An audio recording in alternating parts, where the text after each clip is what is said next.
Okay. It says I am live right now. Okay. Here we go. Sec. Should probably share the stream. Give me a hot minute or two. Not that. Just get to find the page. There we go. Found it. Okay, let's go to share real quick, and we'll share this on Twitters.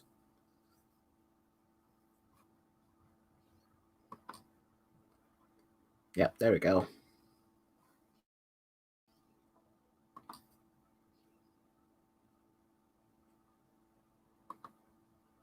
Okay. So that takes care of that. Helium, how are you? Am I coming through okay? And hello to Darken Link. Hi, how are you? It's been a while. How are you doing? Glad they came by. Or at least a few people stopped by. I appreciate that. My computers and whatnot is giving me all sorts of issues and trouble. It's been really weird the last couple times when I've booted this thing up to try and do something, and then all of a sudden nothing works at all. I sound clear? Good.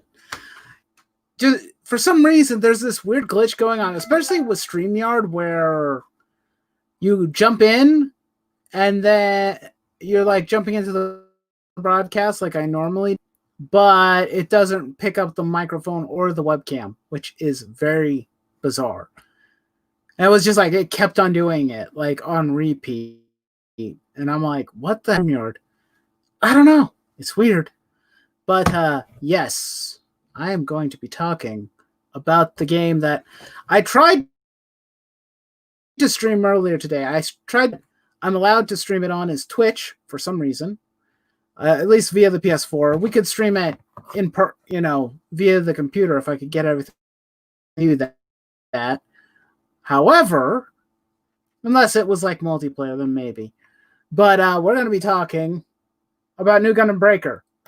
Play the first couple of hours. I'm going to talk about it and my impressions. Now, one thing, I don't know if I want to wait a little while before I get into it. I'll explain how much I paid for this. I bought this used off eBay for $10. I refuse to pay full price for this. I refuse to give Bandai my money.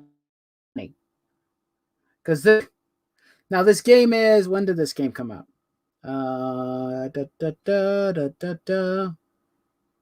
Wasn't that long ago. It was like maybe a year or so.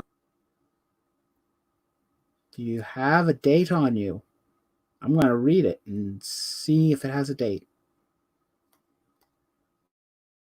Oh, up to what's your evening or afternoon looking like, or morning, depending on where you are? How's your day going so far, at least? I don't see a year on this. Why am I not finding the year?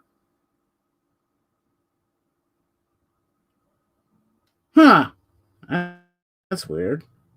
Year on it, at least not there anyway. That is bizarre. Hold on a sec. I'm going to have to go to Google. Let's go. New Gundam Breaker. When did you come out? 2018. So I only just recently bought it.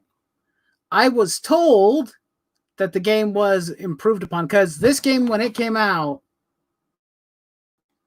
it was not good. It was pretty bad when it first came out. A lot of its combat, a lot of its animations, everything was kind of wonky. This is the improved version. It's not really as improved as they said. That news that Ghost of Tsushima, which I pre-ordered, is on its way. Ooh. I don't know what that is. I'm assuming it's a manga, but I don't know what it is, but it sounds cool. Good. But yeah, I refuse because this game is also on Steam, but I wouldn't recommend anybody buy it on Steam unless there's a sale. And even then, I would be hesitant to. Dollars. I was like, I'm not paying $30 for this game. I already know it's not that great. I know people have told me it's improved since its initial release. Hesitant to pay full price for this. I didn't feel like waiting. Yes, this is. Oh, it's a PS4 game. Ah, gotcha. Wait, is that one where you play as a samurai? I think I saw that not that long ago. Yeah, I think so.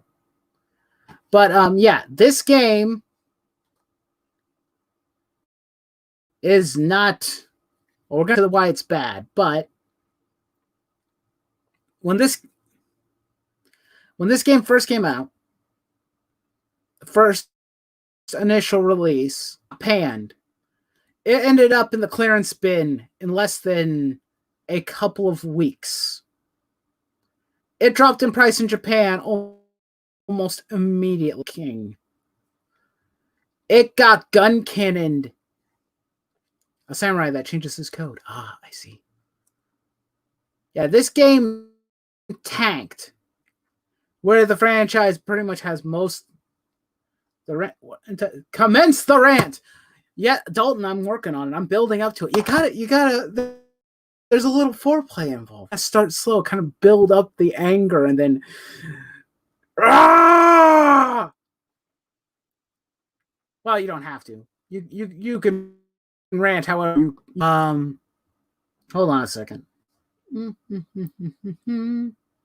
I haven't talked to Dalton in a while, so I'm gonna send. I want to send Dalton. Rant. I'm getting to it, guys. I'm getting to it. Yeah. I haven't talked to Dalton in a while, and if he's free, Dalton, where are you? Where are you, buddy? Can I find you? That's the bigger question. Can I find Dalton?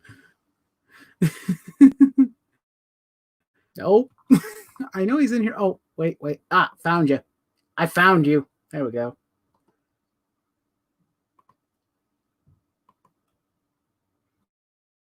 There we go. Found you. Where's this rant about a shitty game? I'm working on it. Turn green already. Well, part of the rant is about the fact that this game is over 2 years old, and the patch that they gave it does not seem to have improved the game at all. Now,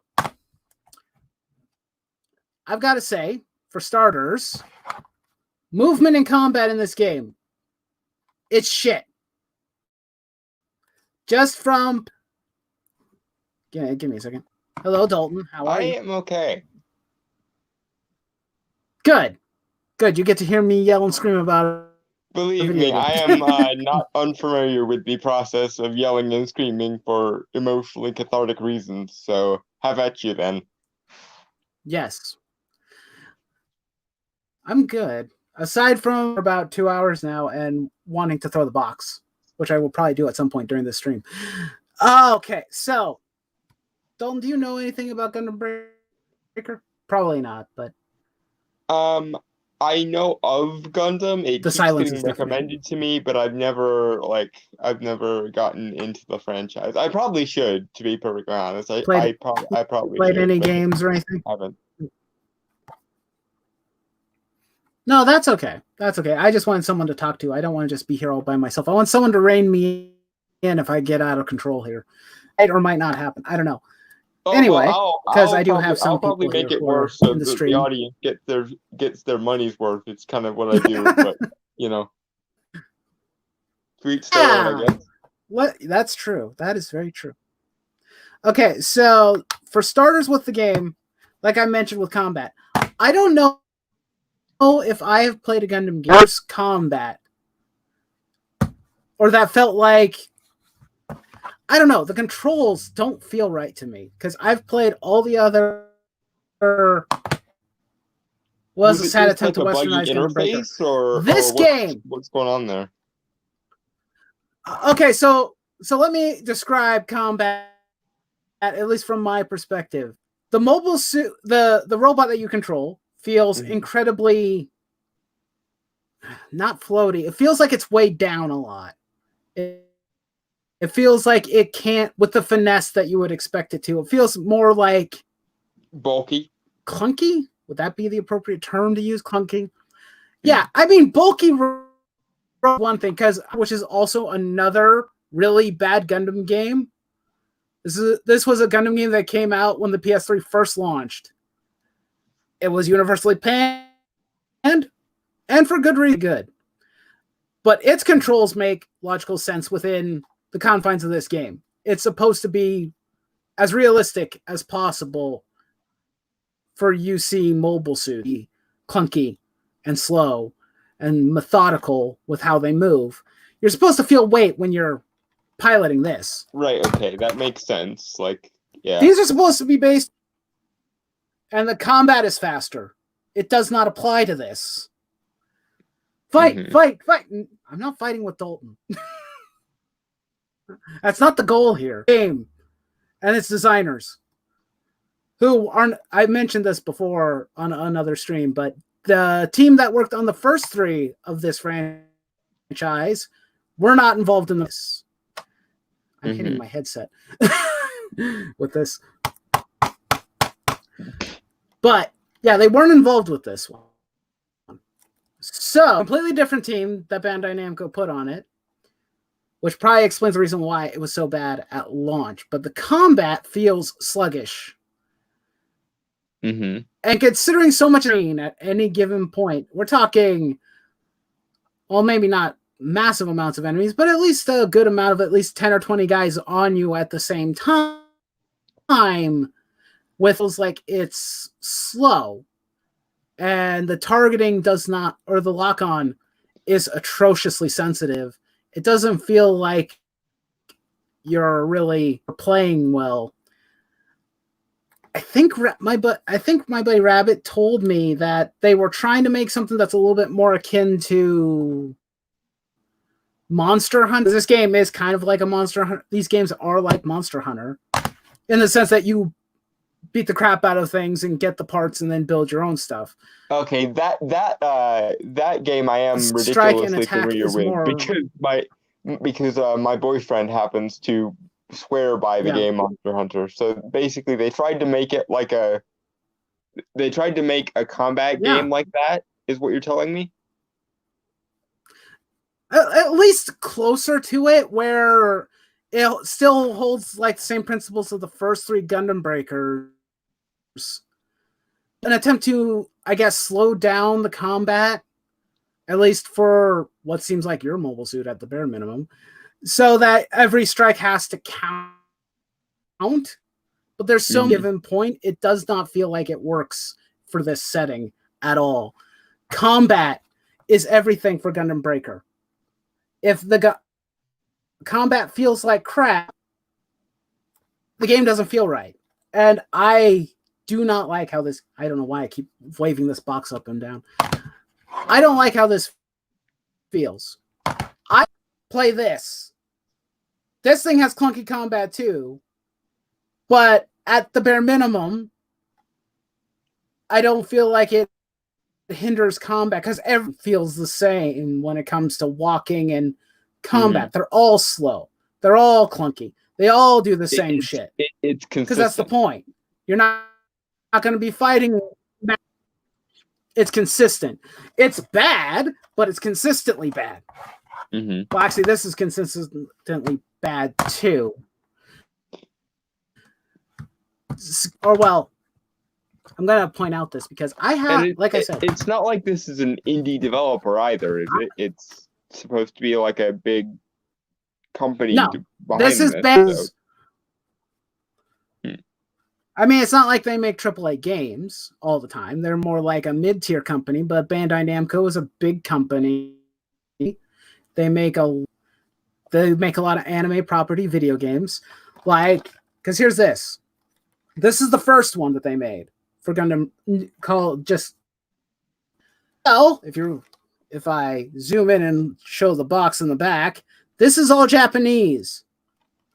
I've played this game I had to fall just to play this. And this game's combat, while it's not perfect by any stretch, it's better than this one is. Mm-hmm. Hello, Fish Stick, and Dark and Link is ellipsing in chat. What did I do? Did I do something?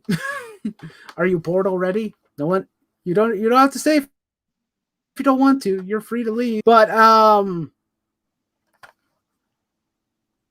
yeah, when I played New Gundam Break, or not New Gundam Breaker, but the first one, this was brand new. The team was just starting to make the series. So a lot of the combat and everything by later game stand, I think I remember lock-on this being a bit of a problem, but not nearly as bad as New Gundam Breaker, because I think the lock-on system was it just locks onto things. This, you just move slightly and it will target something else. Well, also, actually, I'm assuming the older games were for an older console generation or an older interface, right? So that sort of makes sense. Yeah, it's for the PS3. Yeah, yeah. Because New Gundam Breaker Unreal Engine or Unreal Engine 4, which is probably the new hotness and whatnot, which is cool and all, but I use Unreal. I don't remember what they use Autodesk Gameware for their games, at least for the first one. What am I gonna? But like this game's old. One of the if I had any major complaint aside from the combat being a little wonky, but it was still new for the team, and this was the first attempt to make a Gundam game that pretty much fans of Gundam have wanted for a long time. A game where you get to build your own giant robot and fight with it. That's the objective. That's the goal. Build your favorite giant robot, or customize and make it your own. Mm-hmm. The problem with the first one, well, one of the big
What did I do wrong?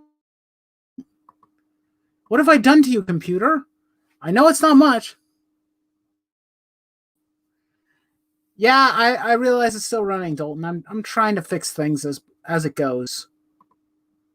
Whether or not that'll work or not, I don't know.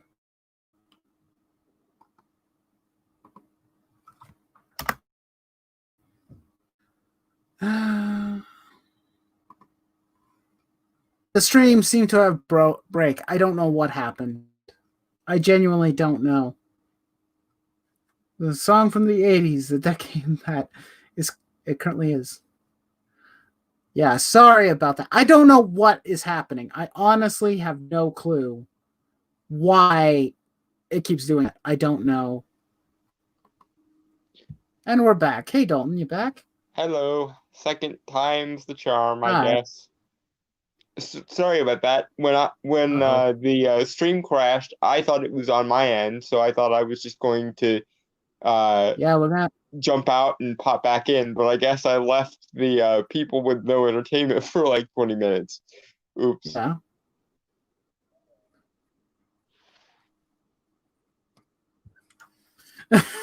No, it's not you. My internet has wonky. I don't know what happened. But believe me, I everything, get it because thing went wrong. Yeah. It might just I don't be know what StreamYard. computer needed to StreamYard hates connectivity issues like horribly. It could be StreamYard. It might go smoother if you flip off the camera, then it's just the icons displaying.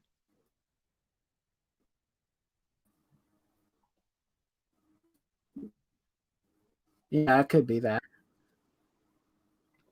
The webcam? Yeah. There. Maybe this will work out better.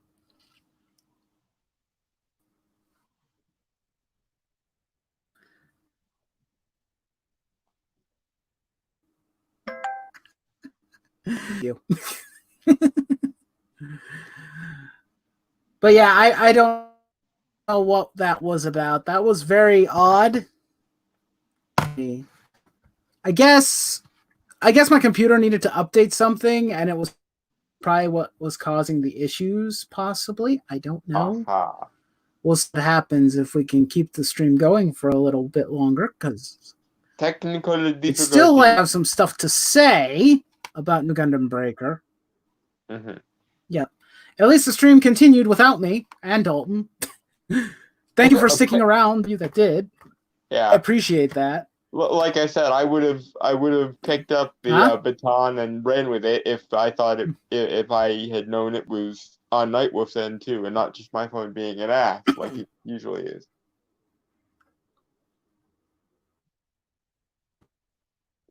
But apparently, technology hates both of us. Yeah, it's not you. It was me. I don't know what happened, but it was definitely has not been favorable to me either. I did the gameplay live streams a few days ago. What was it, on Monday, I think? Mm-hmm. And it crashed on me. It did a hard crash. And while the computer is acting like an ass. Ooh, so, dang. Playing. Hopefully that won't happen with the next gaming stream. I hope so. But anyway.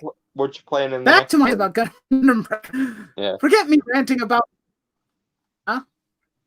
I asked what you were playing or planning to play in the next gaming where I was left off. Probably more SM Crossrays again. That was what I've been playing, which is better than Breaker. Yeah. At least there's that, right?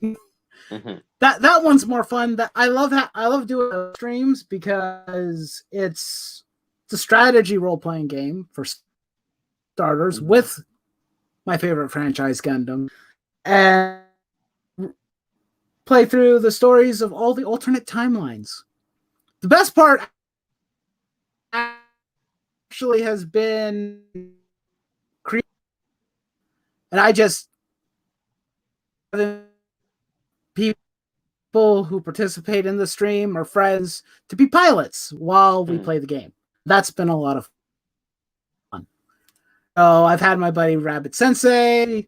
We got Nerd Wonder there. We got my G Shadow, Trip, my buddy Trip, and other people who probably Hilton is familiar with, like Joan, who's a mod here. Tehelium is there. Shadow Fox is there. Dark and Link is not, but that's okay. Not everybody joins. I enjoy making pilots for people and have them participate. Well, that sounds fun. How is it's been fun, especially if anybody wants to, they can go back. Been doing things and watch some hilarity that ensued when I first used some of the first people.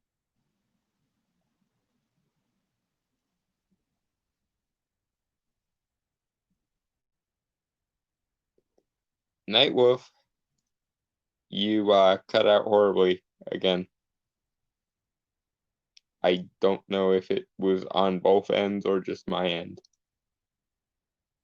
But this time I'm going to attempt to stay around to entertain the chat in the event that his computer crashed a second time. That is the job of the co-host, to entertain the people. So I guess now you are mine for however long it takes Nightwolf to come back. Mwahahaha. Mwahahaha. Lol.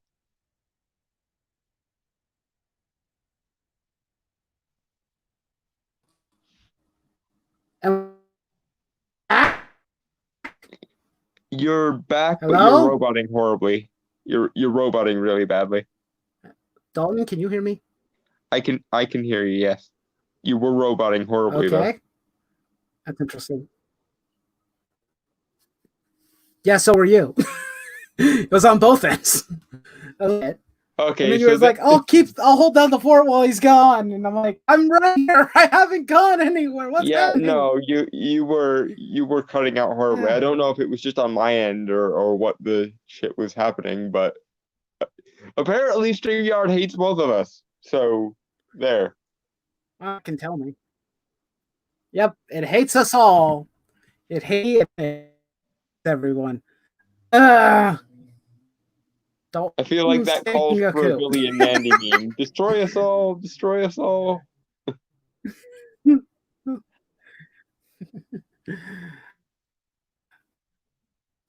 But yeah, that's probably what. Maybe I should try and figure out what's wrong with my computer before I stream again, because this is. I'd rather it not happen again. I don't know what's causing it. Maybe if there was one. Maybe I'll ask Switchpoint and see what he can say.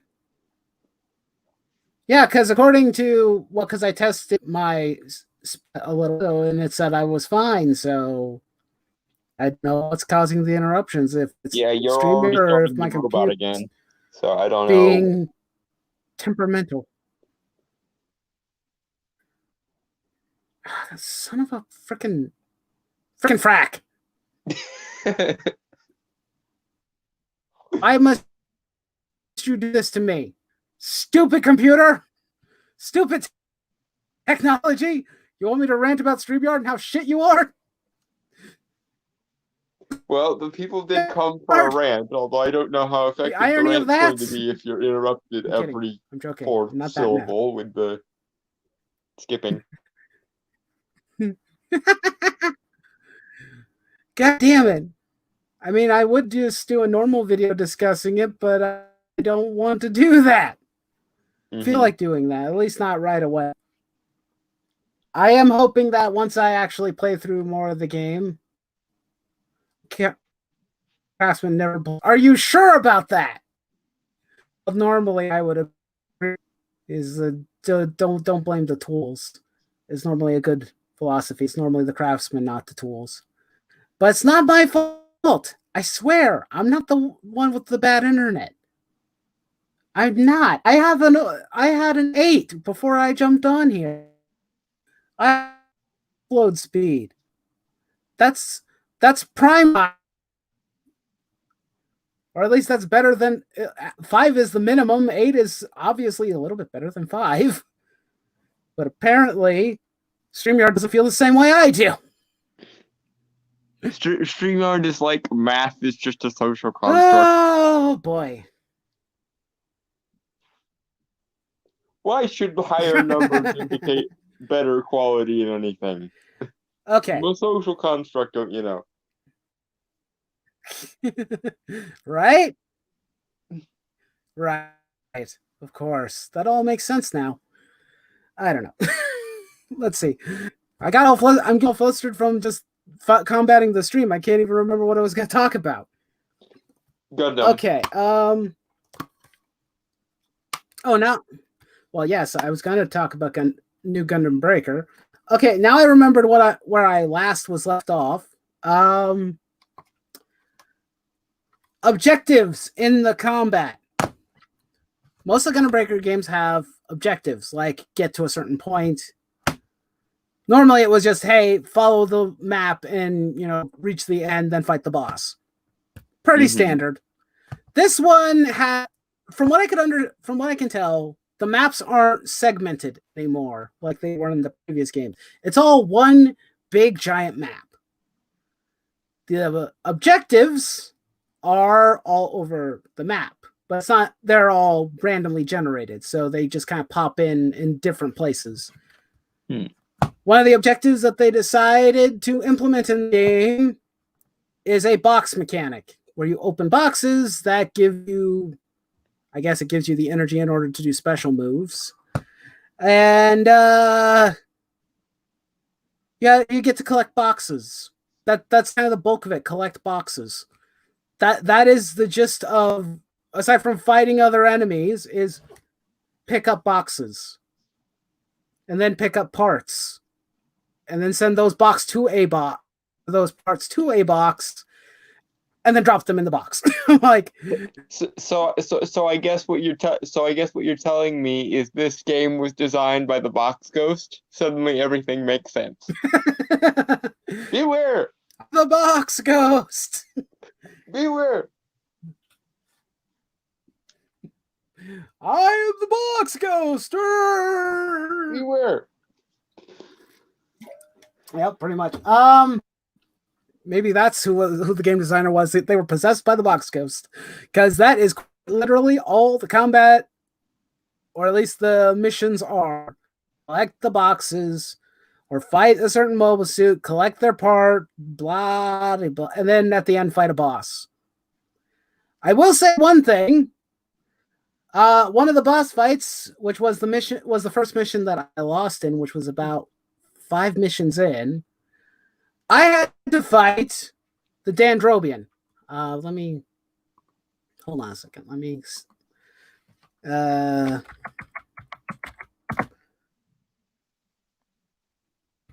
83.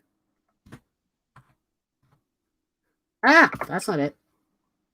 I'm going to bring up a picture of the Dandrobian so that people can understand what it is I had to fight.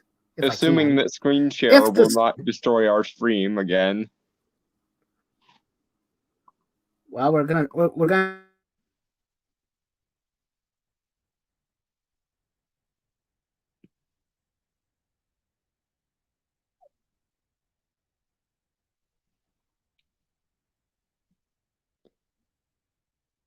You went quiet again. I don't know if it's on my end or on yours or what happened.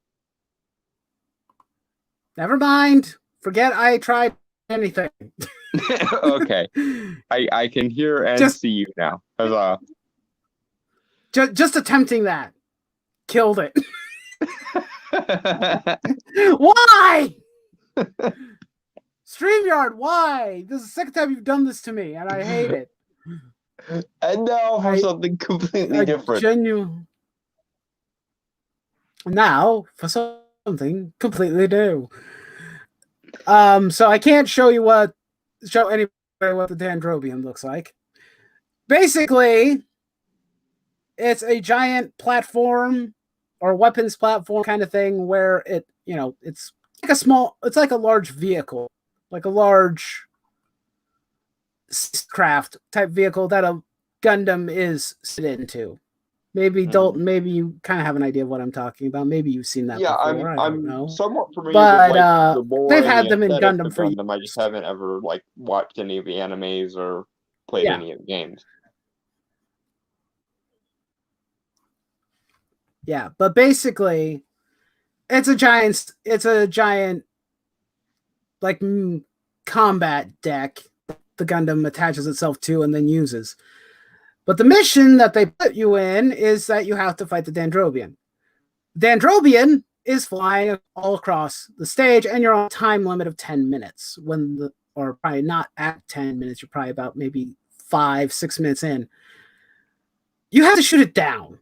You can't go in for melee because it's too high up and the thrusters don't reach it for your own mobile suit. So you have to shoot it down. So you would assume that the game would give you something to, or at least maybe early on in the game, that has a strong enough beam to do some damage. No. Nothing. I've got nothing. 5 missions in, I've not been awarded a special part or anything that says, hey, use this to take down the Dendrobian.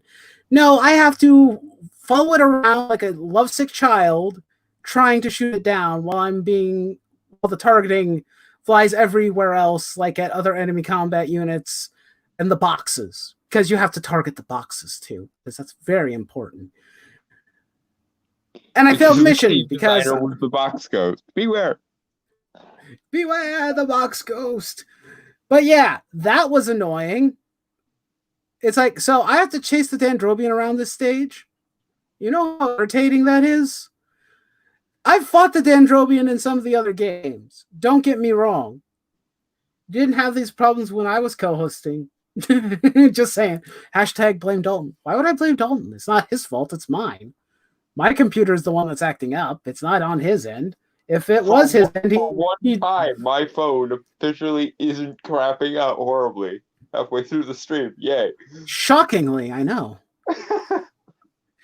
It wasn't my fault for once. Yay. Yay! But seriously, screw that Dendrobian fight. I'm like, fighting like mobile armors or giant Gundams to, take out the enemies and whatnot, I'm okay with, because they can't really fly very high or get very far out of the area. But the Dendrobian can. And I'm fairly positive when I fought the Dendrobian before, I think it was in Gundam Breaker 2, actually, it wasn't nearly as bad. And I forgot to put my phone on silent. So what you're basically telling me is this Gundam Breaker game was broken? Yes. Ironic as that sounds. Yes. Mm-hmm. I wouldn't say it's completely broken. Well, no, that would be like Superman N64 level. Yeah, it's not at that peak. It's not at that plateau, but it isn't good either.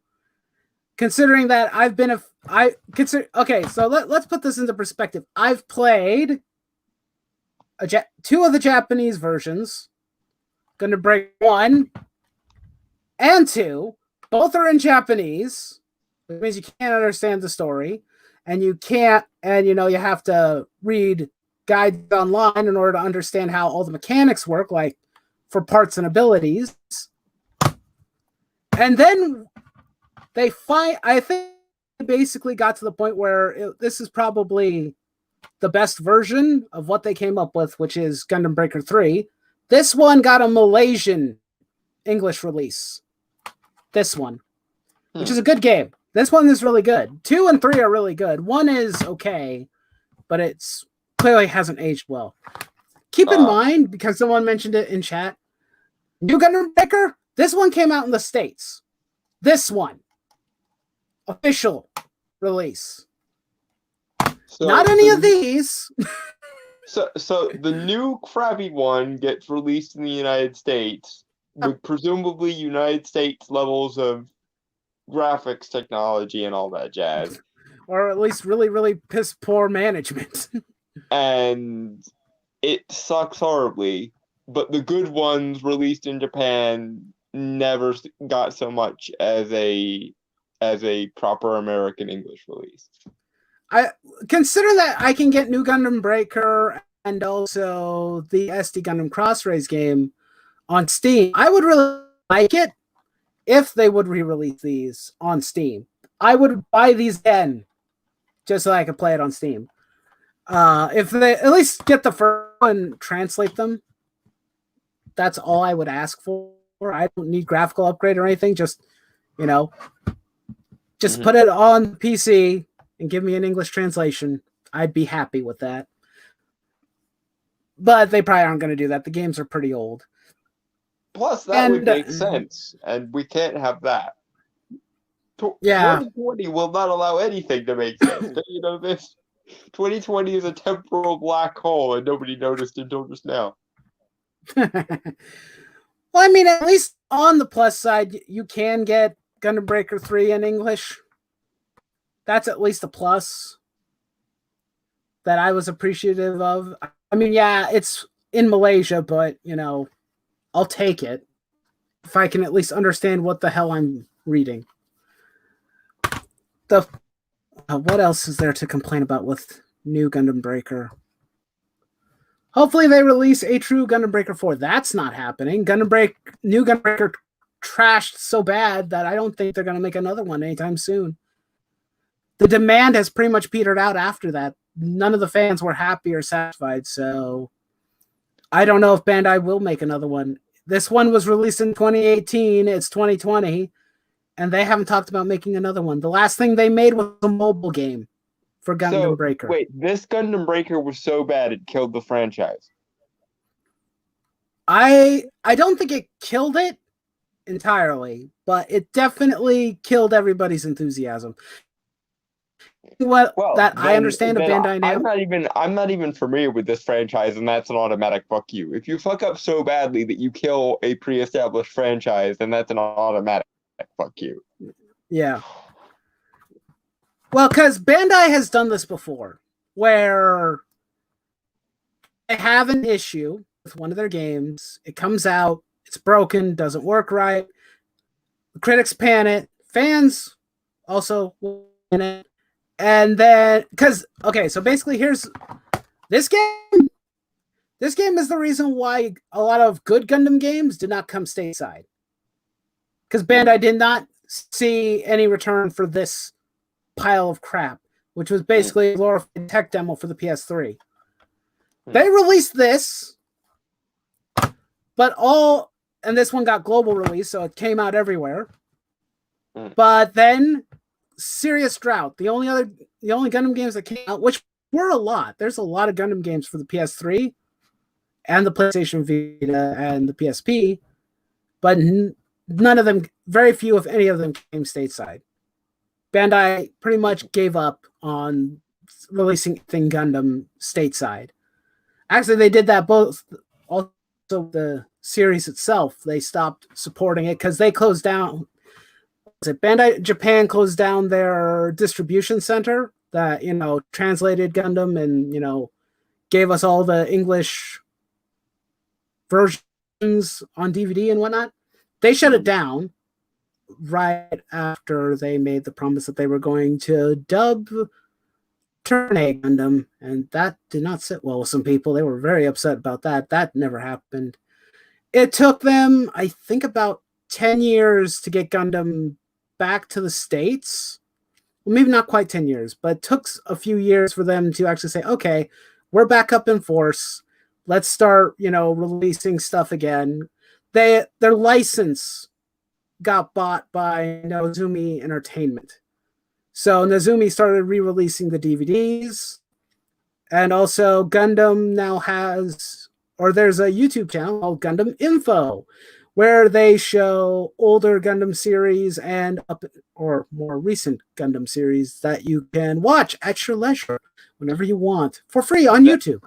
That might actually be the way I can get into this franchise. Yay. Absolutely, yeah. Go to Gundam Info and you can watch a good portion of their stuff. They don't have a lot. They don't have every series or anything like that, but they make regular releases. Right now, the current series that's running is Gundam Build Divers Re-Rise. Weird title, I know. But that's the most recent. Yeah. Well, it's Gundam in a VR game. So they literally slit the franchise's throat. They kind of did. With New Gundam Breaker, that's kind of what they did. They took the original team off and said, hey, let's give it to this team. And then the team just face planted. It's not like that's automatic fail. Automatic fail. They tried to fix it, obviously, but it didn't work. At least not to the extent that they were hoping. Oh, there is something. I haven't gotten to test any of it out for New Gundam Breaker, but here's one of the funnier things about the game. Considering customization is an option in this game, which is kind of the whole point. In Gundam Breaker 3, they introduced a... What is it? What was it kind of was called? I'm trying to remember. Like little individual parts that you could put on the suit and put it anywhere you wanted. They're not part of the initial kit themselves. They're called builder parts, if I remember. When I put Gundam Breaker 3, builder parts on a lot of my mobile suits. And when I did, if it was a weapon, which a good portion of them are, they act as weapons. You can rotate to use them as an actual sub-weapon. Kind of like if I attach a machine gun to the side of the Gundam's arm, it acts as a machine gun. The feature is back in New Gundam Breaker, one exception. Any of them that are weapons do not act as weapons. They just act as an aesthetic that buffs the suit. But from what I've understood. But why? An interesting question. Why?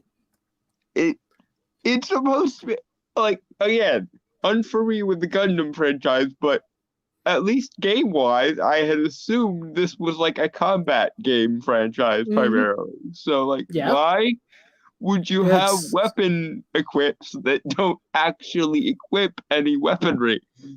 This seems very wrong. And again, coming at it from a layman's perspective, but this seems very, very wrong. Because people can go and they can watch my Gundam Breaker 3 Let's Play on the channel. It's been there for years. I love using the sub-weapons when it works with whatever I'm building. It's fun to have them around. And, but in this game, apparently they thought, you know what, that wasn't a mechanic that worked for us. So we're just going to not use it. We're going to give you the option to like step on a bunch of guns or whatever you want, but is it going to function as a secondary or an alternate weapon? No. We decided to throw that out the window. Why? So in other words, a combat game with no weapon equips in it. At least not for those weapons. Like, let's say that a mobile suit has weapons that are built into it. What can we use as an example? You know what? I can use this as an example. It is a giant box, but bear with me here. Mm-hmm. Okay. For example, we have this guy. This is a model kit. Now, I'm using it as an example. Right. Yeah. This is the Infinite Justice. Okay. This mobile suit has has a lot of weapons. One of its weapons, as you can see on the backpack, it has cannons. If I attach this type of backpack in the game to my suit, it gets the cannons. It'll be able to use these. But let's say these cannons were not part of the backpack. I decide it's a completely different backpack, and I decide I want to put extra cannons on it because it looks cool, and hey, I wouldn't mind like firing extra cannons. As you would want to do in the event of your being in a fighting game where extra ammo and extra weapons are a good thing. Yeah. Blades, and more blades, yes. Funnel spam, that is also a thing. Yes. The funnels, the beam weapons. The whole entire point is to be able to use it, but it's not there in this game. You can customize your Gundam to your heart's content in the game, but not think functions as a weapon. But not in any way that will actually function to the point of the game. That's very stupid. That's very, very, very, very, very stupid. It's a downgrade, to be sure. It feels like a downgrade. You know what's funny? I've been talking about No Gundam Breaker, but I have not talked about its story. Probably because there isn't really anything to write about. Gundam Breaker stories aren't the best. Because it's basically like, hey... It's just a means to get you to the next excuse for combat and fight scenes, I would imagine. Probably. I know Gundam Breaker 2 had a lot of cutscenes. I guess, due to the fact I can't read it, but it was... You are in a VR game with NPCs that seem to treat you... I can't remember what it was, but basically you have a group of NPCs that work with you, and the story pretty much follows you while you're playing with these non-existent people. Mm-hmm. But, they treat it like it's an actual story. Mm-hmm. Which is like, okay, that sounds good. Breaker 3, it's pretty much... All of them are basically set in like a futuristic VR setting where if I were to take... Hold on. If I was to take this, my old friend here, mm-hmm. the RX-78 model kit, I could put it on a stand somewhere, and it would do battle with it. That's basically the premise. It's the same premise as... Go ahead. That makes sense, and that seems like a pretty awesome game mechanic there. Yeah, that's how they explain your ability to play around with a giant plastic model kit. That's the whole point. That's the premise. It's a similar premise to the Gundam Build Fighter series, which kind of came out, I think, roughly about the same time. So I'm pretty sure Bandai was planning this for a while. It's like, hey, we have this new anime we're working on called Gundam Build Fighters, where everybody fights in an anime tournament arc, but they fight with plastic model kits. And they were bought and sold. Very meta. That seems very meta. No, the first one is exceedingly meta, actually, because it makes references whenever it possibly can to both the Gundam franchise and to model kit building as a whole. I actually just love the references because I've been a fan of Gundam for so long. I can tell when it's making a reference. It's like how many layers of weeb can we satisfy on this? It's like, okay, so this is a world. It's kind of like our world. So it has Gundam in it, but Gundam doesn't actually exist. It's a show. Mm-hmm. And then you take that premise and, slap as many Gundam references and, well, let's just I'm going to be completely honest. Gundam has always kind of been a toy commercial. Yeah. For the longest time. It has its depth, but the thing that saved the... Yeah, I mean, it's giant robots. That sells really well. Like giant monsters. They sell really well. Again, how many layers of weeb can we shove into this? And how can we make a profit off of all the layers of weeb? Yeah. And with Gundam Build Fighters, that's exactly what they did. It's like, how many layers of Gundam references and material can we put in? Especially with the first one, because they made references like all the bloody time. The protagonist is a kid by the name of Sei, and he grew, eat, sleep, and breathes Gundam ever since he was a little kid because of his dad. So he makes references all the time. One of the supporting characters is actually an actual mainline character from the Gundam franchise. He's there in a different capacity, though. They had in the original Gundam series, there was an old character by the name of Rambo. He was an old soldier. The main character Amuro had kind of a good relationship with. He was me, but they had a kind of camaraderie going on with them. So Rambo is in the show as a character, as a side character. He actually walks around. He says lines that he said pretty much the same as he did in the actual Gundam show. It's like, that Gunpla didn't win you the battle. Mm-hmm. Or things like that. It's actually really funny.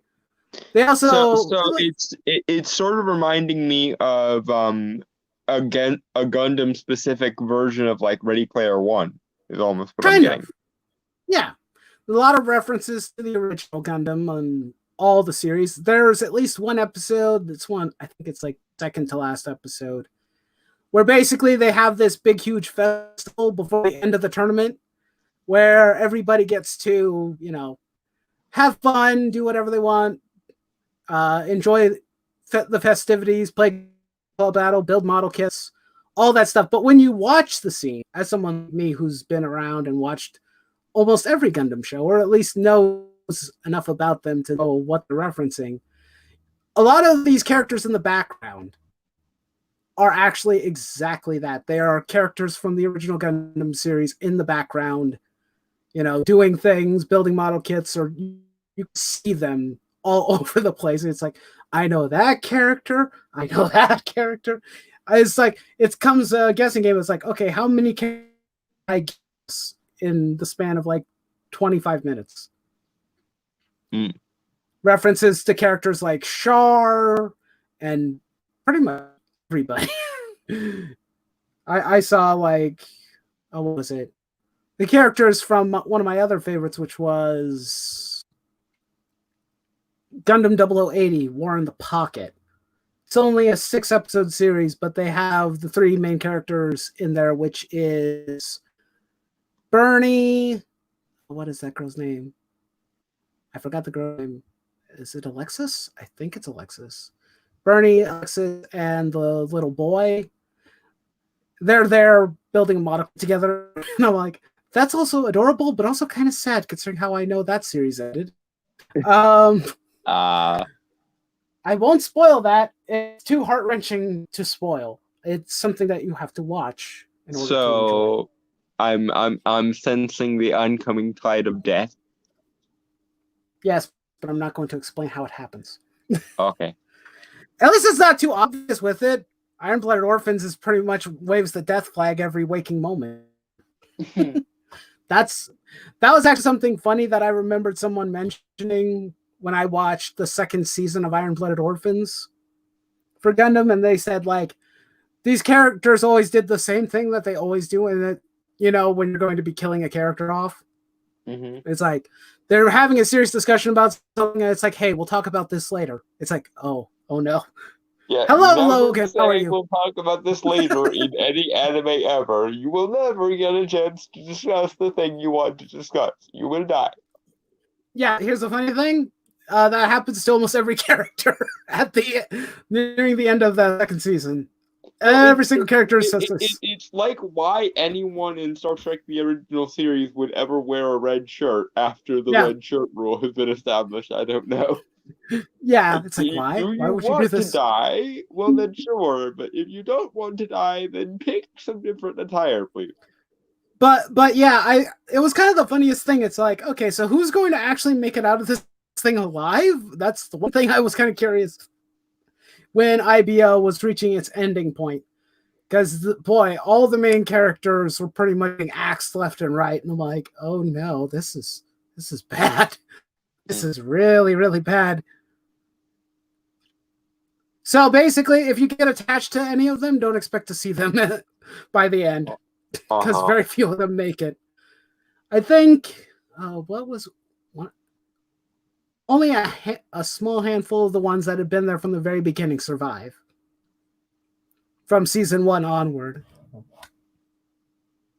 Yes, it's true. Yes, Logan, I know it's true because I watched season 2.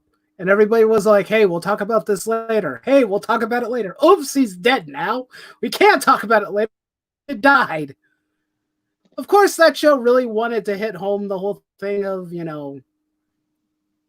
children of war and just like the destitution of a society. Existence is pain, yada, yada, yada. Yeah. Well, the main thing with Gundam is to talk about the futility of war, and there are no good guys or bad guys. They're all people do horrible things in the name of things like independence or freedom. In other words, war. What is it good for? Absolutely nothing. Well, that was what Yoshiyuki Tomino did with the first like war is hell, and he showed that in his first series of war is not good. Of course, granted, he was raised in a pre-World War II Japan. Yeah, and I imagine, like most of Japan, the bombings really did a number on his psyche. Yeah, it did. Because I mean, for crying out loud, he dropped a colony on the planet. What do you think? Yeah. when it's when Gundam references or I reference something like a colony drop, that's exactly what Yoshiyuki Tomino did. He's all like, "We're gonna drop a colony. This giant orbital sphere that houses hundreds of thousands, probably millions of people.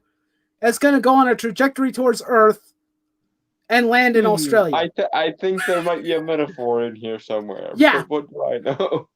Also, the fact that I mean, Dalton, have you seen a Zeon soldier before? I may have. If I did, it's been a while. Well, more importantly, how would I type that into? I'm trying to think here. I'm gonna just close that. I don't need that. Let's see. Kieran. You can't screen share anyway because I know. I'm trying to look.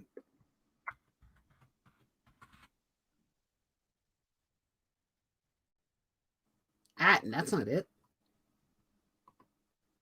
I'm gonna see if I can find it. Yeah, okay. What I'm gonna tell you what to do, Dalton. I want you to go to, well, when you have a chance, or maybe I'll link it to you later. But basically, you would type in Giran Zabi's speech.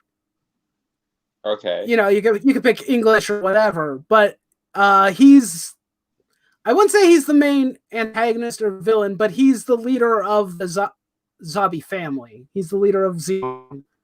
Or okay. It's de facto. It's they're kind of. I would say it's kind of their. Well, how would you say it? Their mouthpiece, considering that their father is exceedingly old and doesn't really do big grandiose speeches. But Giran is the one who helps to not only establish Zeon as a threat, but he's the one who basically gives the big rousing speech that basically makes Zeon go, you know what? We've been at this war for 1 year. We're gonna win this war, and I'm going to. It's like turn your sorrow and turn it into hatred and stuff like that. And he's like, you know, go out there and kill. And when you, speech. Well, it's not just a villain speech. It's very reminiscent to, oh God, look at my hair. It's very reminiscent to something like a Hitler speech. I would say. It's very reminiscent to a Hitler speech because, in a sense, it's kind of what Zeon is based off of. They're based off of Nazi Germany. At least some of it references that very closely. Well, which, I would imagine if the creator grew up in World War II era Japan and remembers the I think his grandparents would have been there. Cause I don't know how old he is right now. He's still alive, but he's probably reaching near Stan Lee age at this point. But maybe not quite that old. Roughly, like he would have been a little kid during the World Wars. I think so. I think he was probably a young kid. I don't think he's quite as old as Stan was. I think he's probably closer to like maybe 80 right now. But he lived after World War II, that's for sure. And it's clear that affected him, as it did most of Japan. And why wouldn't it? Because, well... I mean, that's what the first Godzilla movie was, too. It was a metaphor for nuclear destruction. I mean, when your country is the country that is the recipient of the as yet only deployed nukes, that leaves an impression. Yeah. Yep. All the die. Yes, everybody dies. A lot of people die in Gundam. Unless you're Gundam Seed, then apparently you pass. Depending on who you are, depending if you're an important character enough, you might get a free pass. We all deserve to die. That was actually one of the things that was kind of funny because while playing Gundam Cross Rays, everyone was. I put the poll up and said, okay, which story do you guys want me to tackle first? Do we want to do Gundam Wing? Do we want to do Gundam Seed, Gundam 00, or Iron Blooded Order? unanimous. It wasn't a unanimous decision, but the highest one was Gundam Seed, and I'm like, oh goody, so the one where nobody dies. or more importantly, I was like, am I being trolled here? You guys know I don't like this one. You know I'm gonna make fun of it while we do. Exactly why it got picked, because your audience knows you. They wanted me to make fun of it. That was the troll. Point. They wanted to troll me. They wanted to mess with me and torture me. Well, at least it's not Gundam Seed Destiny. That one I would probably rip on far more than the first one. But and now still you've admitted that in public, which means the next time you do one of those polls, it's going to they're going to say, put Gundam Seed Destiny on now. We did Seed, now do Destiny. I'm like, you assholes. And all I will say is you've done it to yourself. Yep. Hey, I didn't do it to myself the first time. They did it for me. I'm like, you assholes. But that was the thing with Gundam Seed, where death did not have really as much meaning or impact as the other Gundam series, where it's like, hey, this character sacrificed himself to save someone, or he died a horrible death for whatever reasons. And in this show, well, sometimes some of you drew the short straw and the others of you didn't. So you get to live, even if it doesn't make any sense that you get to live. Yeah. What was it? I'm trying. There's at least a few characters that manage to survive situations that they shouldn't have. There's what is his name? His name is Andrew Wolfeld. He's a Zaft pilot, or commander. He was kind of a short-lived enemy for the main protagonist for a small chunk of the show, and he got killed. Basically, they said he died. The main protagonist managed to kill him, or at least take him out, and then everybody said he died. Him and his lovely wife. Turns out, no, he did not die. He managed to survive somehow, even though he took a beam saber straight to the freaking cockpit of his giant dog robot mobile suit. You were expecting death, but it was ideal. Yeah, he did not die. He managed to survive. Although, I'll be completely honest, at least he didn't get out of it unscathed. He lost an arm and an eye out of it, but he survived. That was more believable. It's not like he got utterly trashed to the point where it's like, how did you manage to live? So it's not like it's out of the realm of possibility that someone might have found him and he could survive. And at least he got a cool scar and lost an arm out of the deal. Other characters on the show, however, no, they survive without any injury or repercussion at all. Even when it doesn't make sense. That elusive material we make plot armor out of is the most indestructible material in the universe. Plot armor. What was it? It's kind of like the more mature, more veteran pilot. His name was Mula Flaga. And he died at the end of the first Seed. Mm-hmm. And how he died was with a giant laser cannon pointed directly at his mobile suit.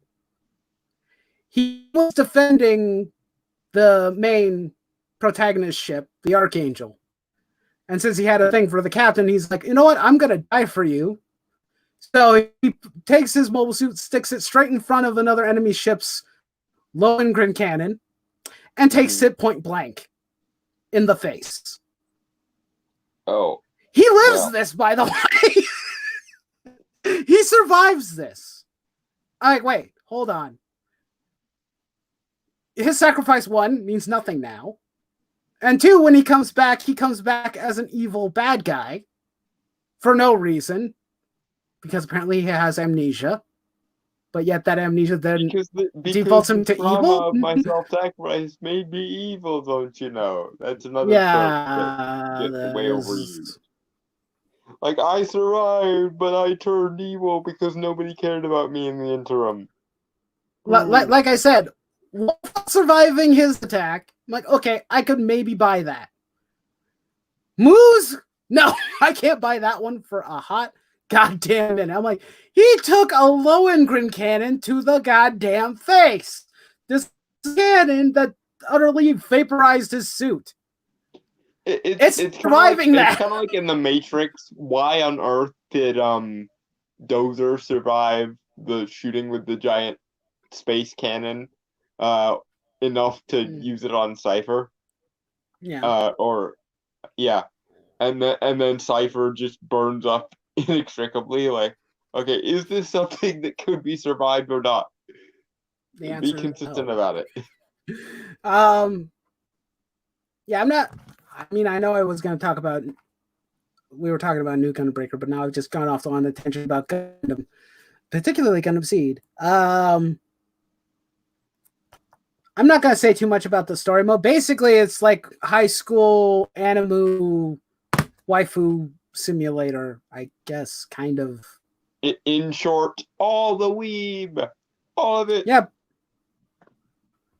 I mean, weeb stuff is fine in this context. I don't hate that, but I also have indifferent feelings about that, about story-wise stuff. I don't.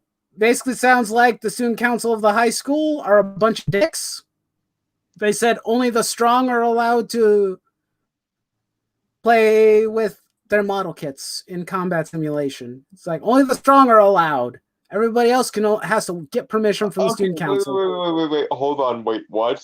So, in a world where model kits is the popular thing, there's still a jock versus nerd hierarchy. Kind of, yes. This is unacceptable. You would think in a world where everyone plays with model kits and shit, that means that's like a win state for nerddom. If anything, the strong people should be like marginalized and made fun of or some shit. No. It's kind of like how it never made sense to me that like in Yu-Gi-Oh, Tristan and Joey, when they were first introduced, bullied Yugi, because it's like in a world where status and power and everything is determined by how good of a duelist you are, why are there still athletes? Question mark. Well, I don't think that's the case with this one. The premise and goal seems to be that they were new students that came in.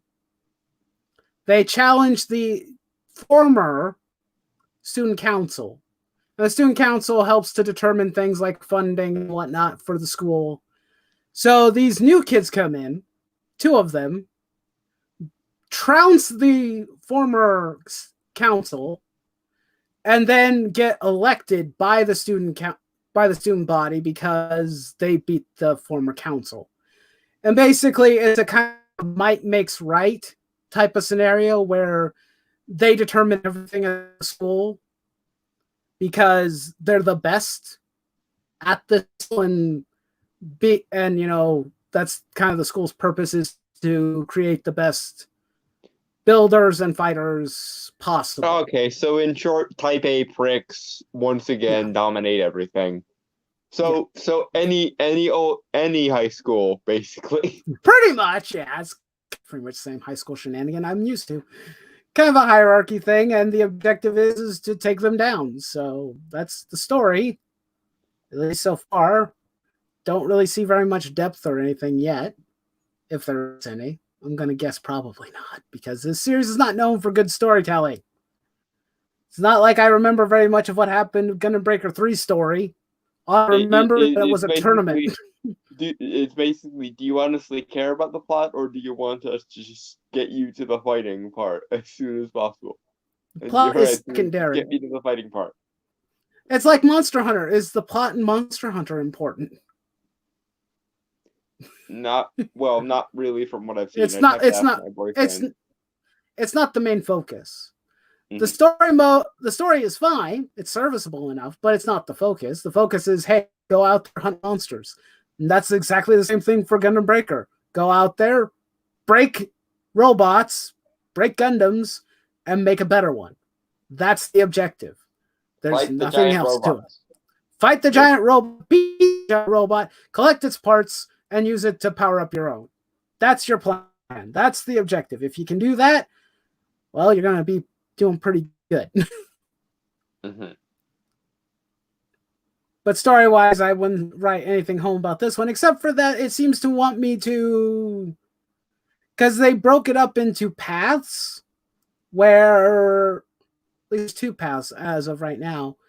And 2 of the female students who are part of my team are apparently the ones that want to, have their own story to go through, I guess. It's like, so this is like a dating? I'm guessing? I mean, they're cute anime girls. I'm assuming you want me to date them. Romance subplot. Like I said, all the weeb. All of it.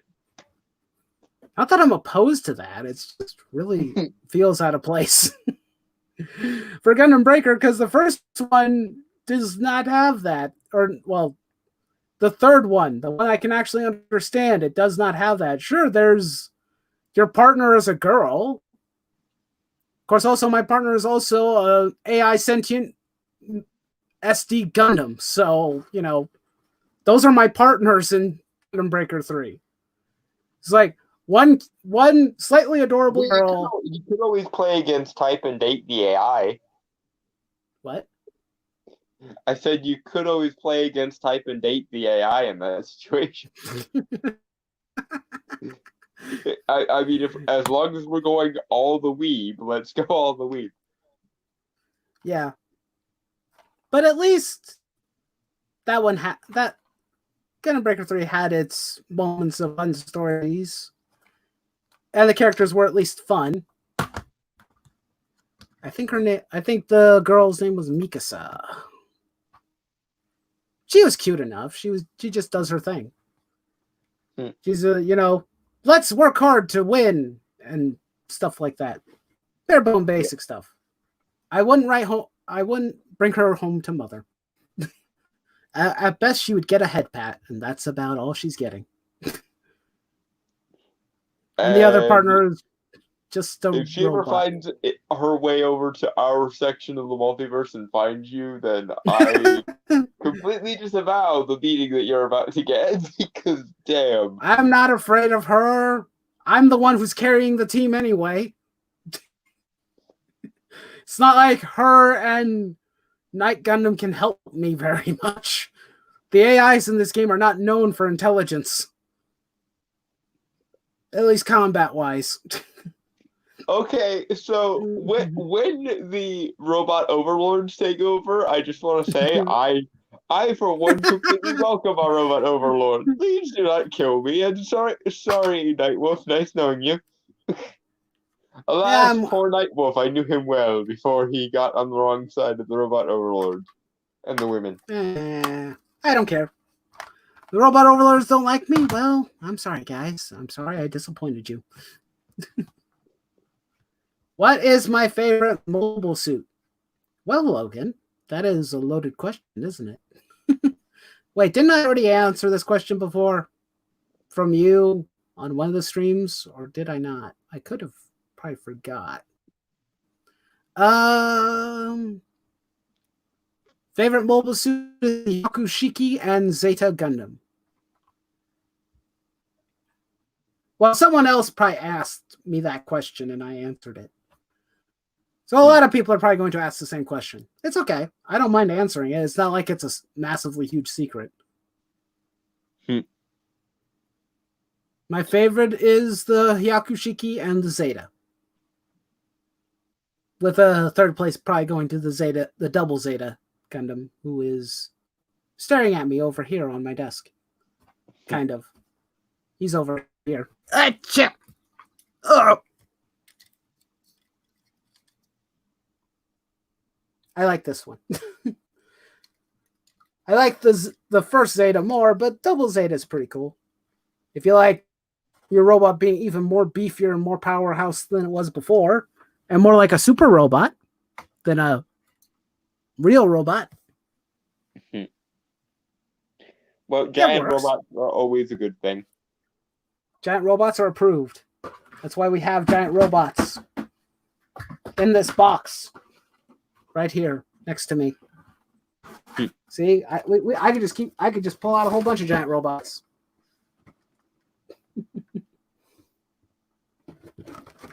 Actually, it would be better if I did this. Mm-hmm. I've got a few of them that I need to build. But, all this talk of robots made me think of something really funny. What's that? I want a fan fiction where a version of Robot Boy that went through puberty ends up dating XJ9 and they have robot children. Robot Boy? The cartoon? Wow, Cartoon Network. Around the same time that My Life as a Teenage Robot was happening on Nickelodeon. Oh, they were kind of the same show, kind of. I kind of know what you're talking about. That's why I want a post-pubescent Robot Boy fanfic where he and Jenny date and have robot children, because they honestly, design-wise, don't look all that dissimilar. And that's what made me think of it. Like, I started thinking of My Life as a Teenage Robot, and I was like, wait a minute. Robot Boy and Jenny basically have the same design, just gender flipped. Yeah, probably. What was it? Oh, yeah. I'm still thinking about, like, Gundam Seed deaths and how the main protagonist managed to survive 3 of those types of encounters and came out unscathed. I was like, wait, what? Even Amuro Ray has not had nearly as much plot armor. And Kira, you survive instances 3 times where you should have been dead and gone. One of them, which was really, one of them was surviving a nuke to the face. That one's hilarious. What? He survived a nuke. I wish I was kidding. I'm not. Okay, but how though? That is a very long-winded explanation. Actually, it's not long-winded at all. I've got time, and we've got nothing better to do. Explain to me how he actually. Okay, so for one, Kira Yamato from Gundam Seed has a nickname amongst the fan community. He is known as Jesus Yamato. One, because he has survived death 3 times, or instances where he should have been killed.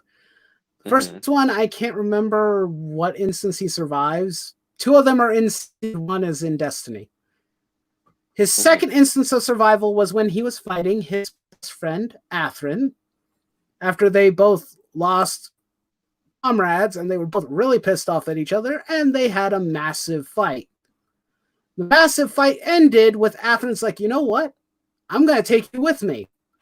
If I don't plan on surviving this, but he took his Gundam, which is known as the Aegis, which also can kind of like a claw-like weapon, kind of like a cannon with claws, and it attached itself to Kira's mobile suit. Athrun knew he wasn't going to win, so he set the self-destruct and got out of the cockpit and tried to, via his flight pack and whatnot.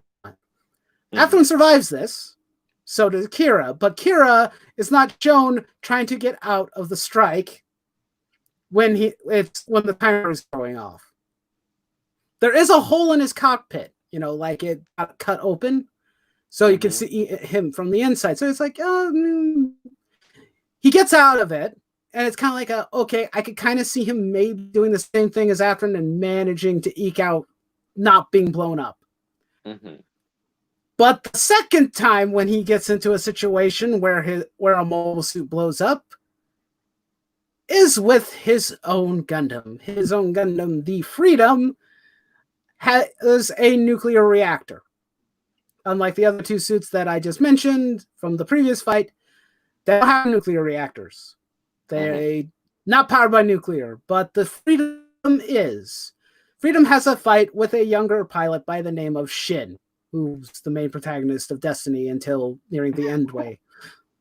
But Shin is pissed off because he lost his girlfriend. Of course, granted, his girlfriend was an unstable drug addict to begin with, so we'll ignore that. Yeah, well, anime logic. Well, I mean, she was going on a rampage in a giant mobile armor, so I'm gonna say, oh yeah, maybe it's not a good idea to keep her going. Just saying. You may like her. It's but part Kira of the tragic backstory, so we can't judge it in any way, shape, or form. Well, Shin's kind of just a dick overall, but that's at least it's a personality trait. But Kira killed Stella. He struck her down because he thought that was the only way to stop her rampage. Of course, granted, she only went rampaging in local because she saw you, but that's beside the point, Kira. So Shin and Kira get into a fight. Shin has been studying Kira for a while now, and he realizes that Kira does like targeting the cockpit of his enemy mobile of the enemies he fights. So he's trying not to kill people because he's this whole thing about being peaceful, stop fighting, and being a pacifist while piloting a giant war machine. But ignoring that logic, him and Shin get into a massive fight. Kira does not take the fight seriously. He doesn't even try to fight. She needed the pod keep her alive. I have no idea what that means, Logan. No idea what you're talking about. But yeah, Kira does not really participate in this fight at all. It's very one-sided. He doesn't really try to do anything to defend himself. It's like, you've got a lunatic like going right at you. He's clearly intention to kill you, and you're not taking this very seriously. And you didn't have a problem beating the shit out of your friend Athrun multiple times. It's like the anime equivalent of the dog beam. This is fine. Yeah, pretty much. Because he's getting beaten up pretty badly eventually. So when he's nearing the apex of this fight, or actually not the apex, but the climax of what? When she needs to go to sleep. Yes. Stella needed to go to sleep, and by go to sleep, be dead. But nearing the end of this fight, Kira or Shin comes in with his gigantic anti-ship giant sword. We're just gonna call it a giant beam sword with also that attaches with a beam. He takes that sword and charges at Kira with it, with the intention of literally impaling him with it. Kira gets into a defensive stance, as one would expect him to do, not realizing that his enemy is using a weapon that has a beam that goes all the way to the tip of the blade, and he impales the Freedom with it. He impales it right where its core is, right underneath the cockpit.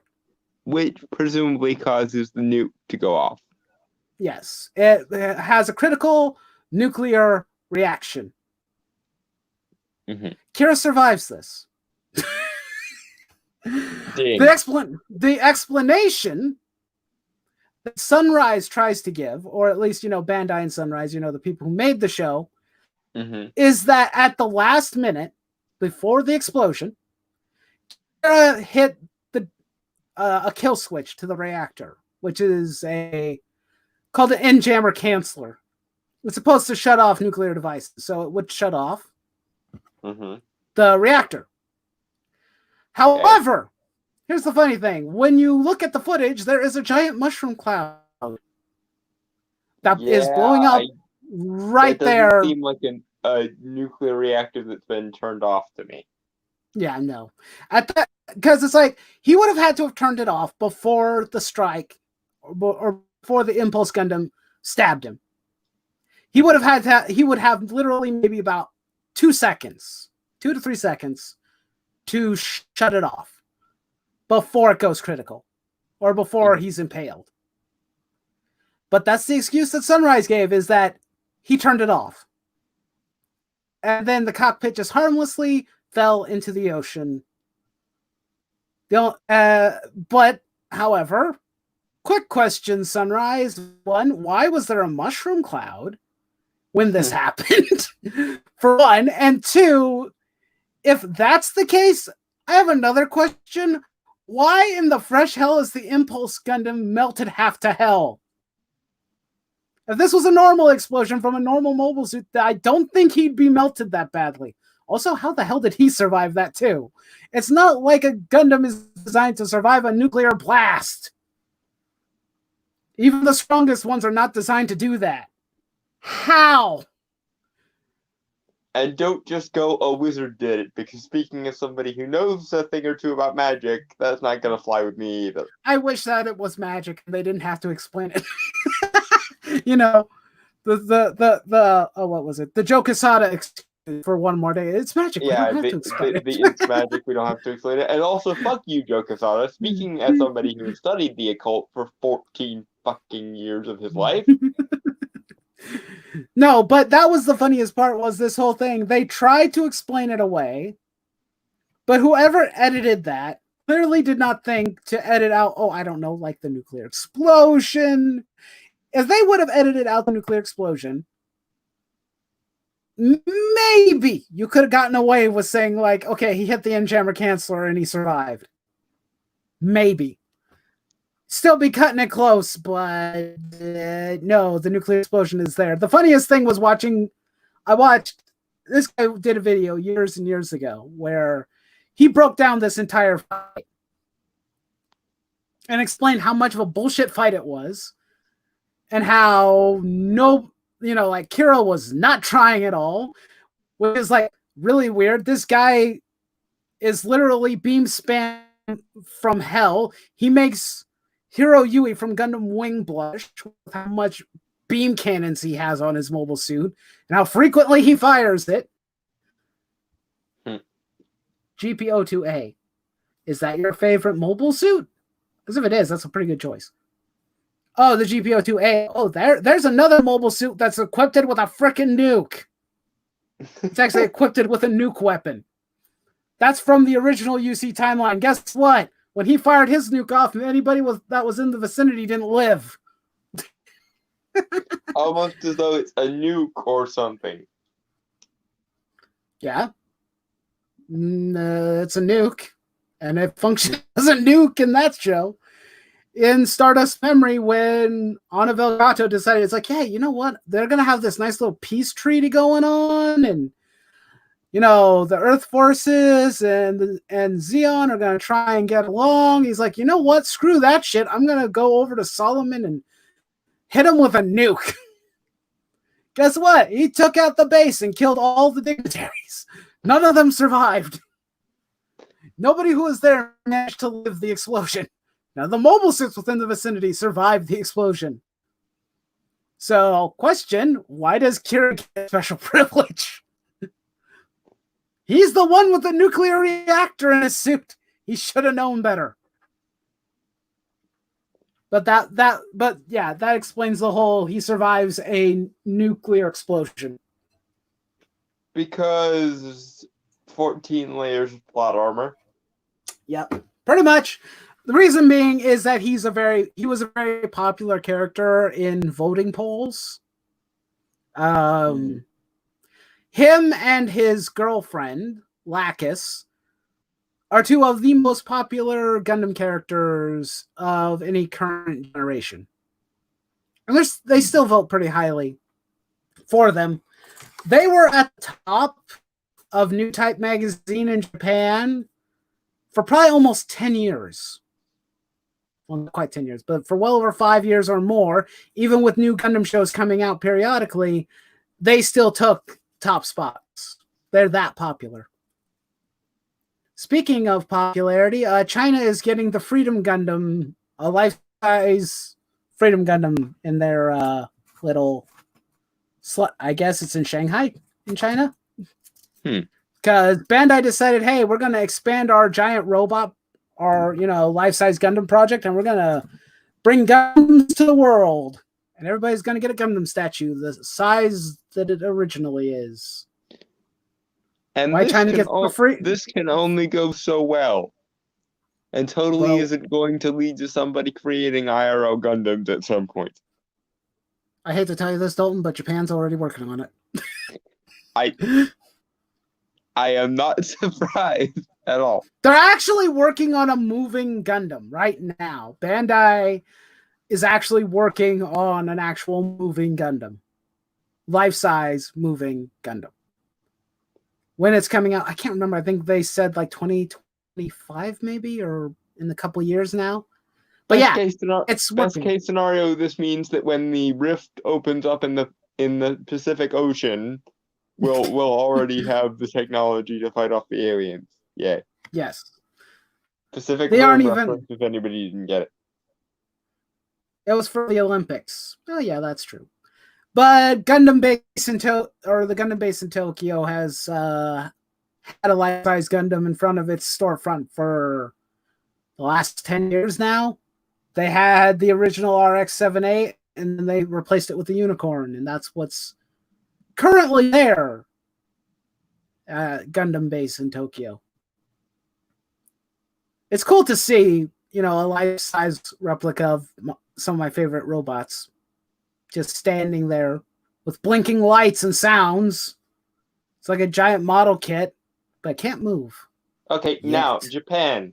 While we're actualizing things from awesome material, make me a working replica of Alpha 5, please. Yes, that'd be cool. Everybody needs a robot butler, and I demand mine should be Alpha, because I just want a giant Gundam here in America. Well, the question is, which one are we getting? If they plan on taking this global and taking it to other countries, aside from the other Asian countries who are probably going to get theirs first, let's be honest.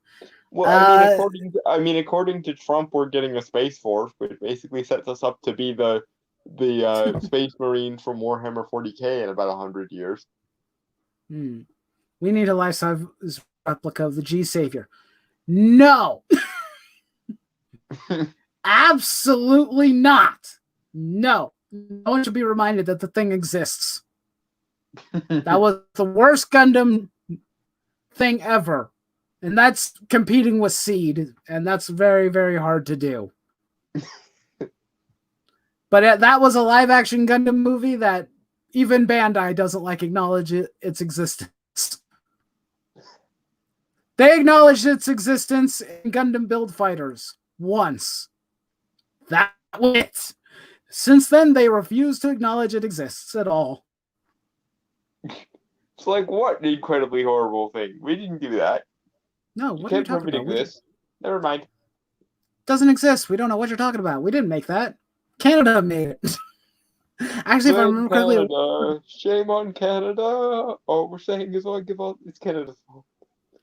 If I remember correctly, most of it was filmed in Canada. So blame Canada. So yeah, I was talking to my brother about the the life-size Gundam project, and it seems like America. I think the best option would probably be for us to get the Wing Zero Gundam, because Gundam Wing is the most popular one. Huh? Where would they put it, I wonder? Probably in a big major city, probably the biggest ones here, like New York or somewhere in California. Probably somewhere in LA or New York. Yeah, probably. I would probably it would probably end up in LA or somewhere in California because it's the closest to Japan. Giant Gundam in Times Square. Somebody make that happen. I wouldn't mind that. That'd be cool. I'm going to make a real mobile suit. I wish you luck with that. That's going to take a lot of capital. Do you know how much a Gundam costs? Even I don't know that. I know I remember watching a video years and years ago where someone said, okay, here's how much Gundam's production cost. And we're talking the original Granddaddy Gundam and how much the Earth forces spent to make one giant robot. Well, yeah, in Pacific Rim, which is basically the closest thing we have to a live-action American Gundam movie, it stated that there's only 5 of them because that's all the collective resources of the world could put together with multiple major first world alliances. Mm-hmm. Well, Earth Forces was a united Earth government, so all the funds and capital of the Earth was pretty much used by one organization. New York or the White House. Let's put it in front of Trump's White House. That'd be hilarious.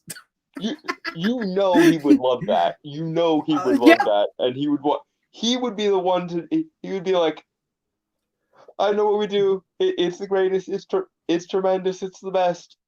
We add mobile Gundams to our Space Force budget. Around 5 warships worth. I think that might be close, Joan. I can't remember the video I watched, but someone said they went over the history of the original Gundam, lore-wise, the original RX-78, how many were produced, and how much it cost them. But I can't remember the exact video name. But this mobile suit, how much it cost to produce, and how many they made, which was, I think, 10? I think they made 10 in total. And it cost a lot. It was not cheap. Because they wanted a mobile suit that can go toe-to-toe with Xeon Zaku's. And that's not even taking into account the cost of R&D. Mm-hmm. The cost of the staff to build it, the scientists to produce all its weapons and equipment, the maintenance. Also the ones to figure out how all this can work in real life and shit. Mm-hmm. Well, in the Gundam universe, mobile suits had been in existence for a few years at that point. Mm-hmm. Which is why I'm saying that in our universe, you would have to put quite a hefty amount towards R&D. Yeah. Well, that's the great thing about Gundam was the entire purpose for Tomino was to make a very realistic Gundam or a realistic robot show. That's why Gundam was considered real robot, not super robot. You know, where the robots are ridiculously overpowered and none of it makes sense. They have uber powers. They summon swords out of the sky and shoot giant lasers. Voltron, Megazord, Hyperforce, go. Yeah, pretty much. Whereas this one was more grounded into some of reality. That was the goal and the objective. To be fair, the Pacific Rim mechs are the size of skyscrapers, not around 25 meters, so it would be fairly cheap in comparison. That is true. Considering that the Pacific Rim robots are the size of kaijus. Yeah. And Gundams are the size of, at bare minimum, probably about a 3 or 4 story building. So, not super big, but they're big by human standards. I'll start small with a 5 to 7 meter for working, then move up to 25 meters. I wish you luck. It's going to take a lot. Yeah, in the immortal words of Mr. Mosby, good luck with that. But it is kind of cool that they're talking, that Sunrise and Bandai are talking about expanding the project and bringing Gundams to other countries. Probably to grace their cities and whatnot to promote Gundam. Well, yeah. One thing I want to know. Honestly, I think America should fund Japan's IRL Gundam projects because then we'll have an ace in the hole against China when China eventually decides to go all, we're going to dominate the world. We can be like, excuse us, but giant motherfucking robot, bitch. Logan, I don't think anybody can click that link. Only admins can put links in chat. I don't know what you're trying to show me. So you're just going to have to describe it. Because only moderators can do that. Sorry. That's kind of just how YouTube works. And also, I'm not going to be touching that link because, dear God, who knows what it'll do to the stream. Yeah, there's that. Yeah, it's been acting funky, so I'm not going to risk that. Let's see. The one thing that I'm surprised by is that we haven't gotten any more news about the live-action Gundam movie that is coming.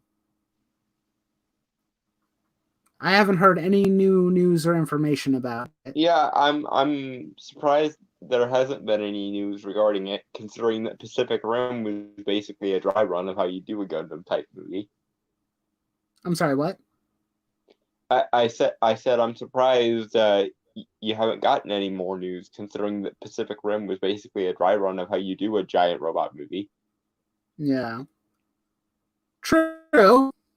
But unfortunately, no new news. The last thing that they announced was who was going to be the writer or the scriptwriter for it, and that was the last thing I heard. And since then, we haven't heard anything else. It was the Donald Trump of Gundam. Ah, okay. I'm trying to remember who that is. I don't know. Who would be the Donald Trump of Gundam? I know the one thing that was really funny is a lot of our friends and whatnot who do know about Gundam were talking about, if we're getting live action Gundam representation, I want all of the Gundams that every country gets to be based off of G Gundam. Right. And I'm like, you know what? Why the hell not? So America will get the Gundam Maxter.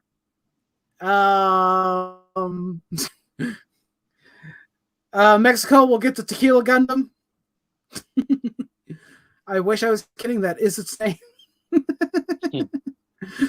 What was it? Finland has the Mermaid Gundam, if I remember correctly.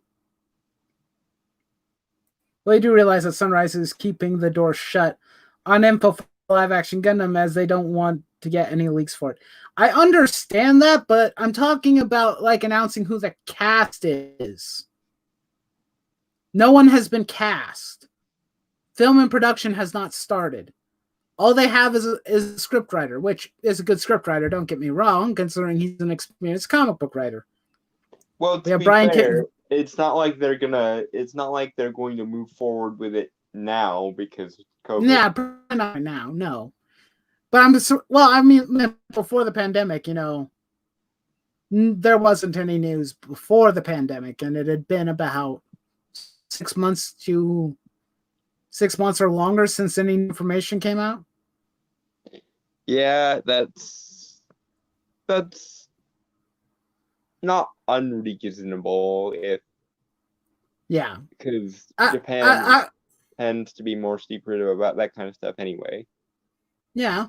It's not like it had been like 2 or 3 years at that point in its development hell. Yeah. I'm optimistic. I just haven't heard anything. I mean, if Brian K. Vaughan is the one who's doing the screenplay for it, obviously they have to wait till he finishes the screenplay before we can even get to filming anyway. So we'll have to wait. I don't know if he's still working on that or not, but I'm assuming he is, because I don't think he has any other comic book projects currently that I'm aware of. Brian K. Vaughan? No, I don't think he does at the moment. No. So that's probably what he's working on right now as we speak. With any luck. Sweden gets Nobel Gundam. Well, of course. Of course they get the cute high school anime girl robot. It only makes sense. Joan, come on. Minnesota Gundam. I want to see that. No, there isn't one. There's only one Gundam to represent each country. I'm sorry. There isn't one for each state, unfortunately. Well, and not until Donald Trump has anything to say about it. They're all going to look like mascots. If it's Minnesota, it's going to be a Viking. Well, presumably that would be Norway that gets the Viking one. I'm trying to remember what Norway's Gundam looked like, because I know they had one. At least I'm fairly positive they did. It was either Norway. One of the Gundams was the giant windmill. I wish I was kidding, but I'm not. That was probably Holland. You know what? I think right. I'm not sure. I can't remember. Hold on. I know how to find out.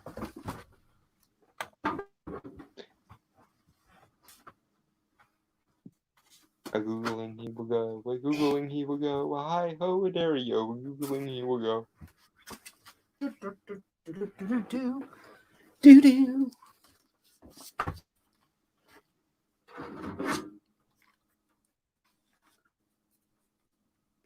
Nether Gundam.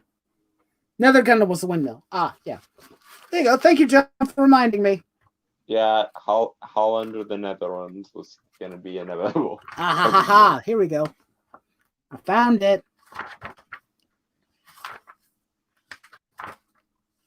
Yeah, because I have this giant Gundam encyclopedia. And we got G Gundam. What's here? I'm trying to see. Because everybody is here. All the Gundams. Yep, Viking Gundam is right there. I'll put this in full screen mode so that everybody can see what I'm showing.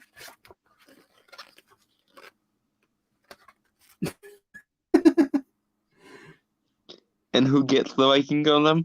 I can't quite see the writing. What this? I don't think it says the country, unfortunately, because it is in Japanese, so you have to bear with me.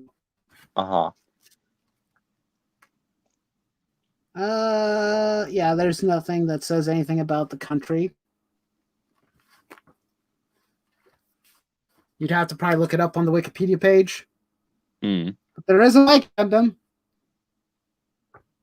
There's also a Matador Gundam. Take a guess where that's from. Mexico? No, Spain? Yeah, Spain. Because I told you, the Tequila Gundam is the Gundam from Mexico. And he's right there. He's kind of fairly obvious. He kind of stands out, doesn't he? Kind of like a tequila drunk. Yep. I mean, we got, let's see, what other ones are in here? We got the Zeus Gundam. I'm assuming Greece. The Lumber Gundam, which I think is from Canada. Tequila Gundam. Next G Gundam, we get a Schoolgirl Gundam. Yes. Well, that one already exists. We already have a Schoolgirl Gundam. She's right here. Yeah. She's right here. Nobel. What was it, Finland? I can't remember. Why a schoolgirl, matches with their country, I don't know, but they needed a cute anime robot, I guess. Let's see, we've got the John Bull Gundam. What is this? Neros Gundam. I just now realized what Neros Gundam is.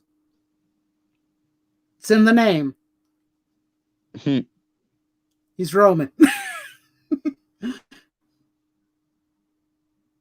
What is this? Arciano Gundam. I have no idea what that is. Pharaoh Gundam is a little bit of a dead giveaway. Egypt. Yep. Nether Gundam, which is the one that looks like a windmill. Gundam Zebra. Take a wild shot in the dark on what that one's from. Zimbabwe? Yes, actually, I think so. It's an African Gundam. It's very stereotypical. The stereotypes are very strong in G Gundam. It's like, okay, what is Mexico known for? Tequila. Okay, we're going to call it the Tequila Gundam. I'm going to give it a sombrero and cactus. That's it. The question is, does it take siestas? I wish it did. No, we get a Japanese schoolgirl Gundam. If only. No, I think Japan's going to save that for themselves. Yeah. Or maybe a Goku Gundam. I could see them making themselves a Goku Gundam. Yeah. Wait. Oh. I guess there's more Gundams afterwards. Okay. But yeah, G Gundam is funny that way. Of course, it also has a god and a devil, so, Okay, wait, what? It has a Gundam by the name of God. It's called the God Gundam. Piloted by the Jazz pilot. But there's also a Devil Gundam as well, so there's that. Well, all right then. I will say, out of all of the Gundam series, G Gundam is the one that takes the biggest departure from the main themes and plot. It's basically a super robot. It's actually a super robot show. There's no ifs, ands, but it is a super robot. And it's a martial arts tournament arc at the same time. Because it's all like... So another case of all the weeb. Yes. All the weeb. Basically, it's all like... So they have actually resolved... This particular version of Earth resolved conflict or war conflicts. The way it's resolved is that every single nation picks a representative. They fight in a Gundam and fight in a tournament. Whoever wins the tournament gets to decide the future of everybody else. Basically, they get to decide, how everything is run for a set amount of years until the next tournament.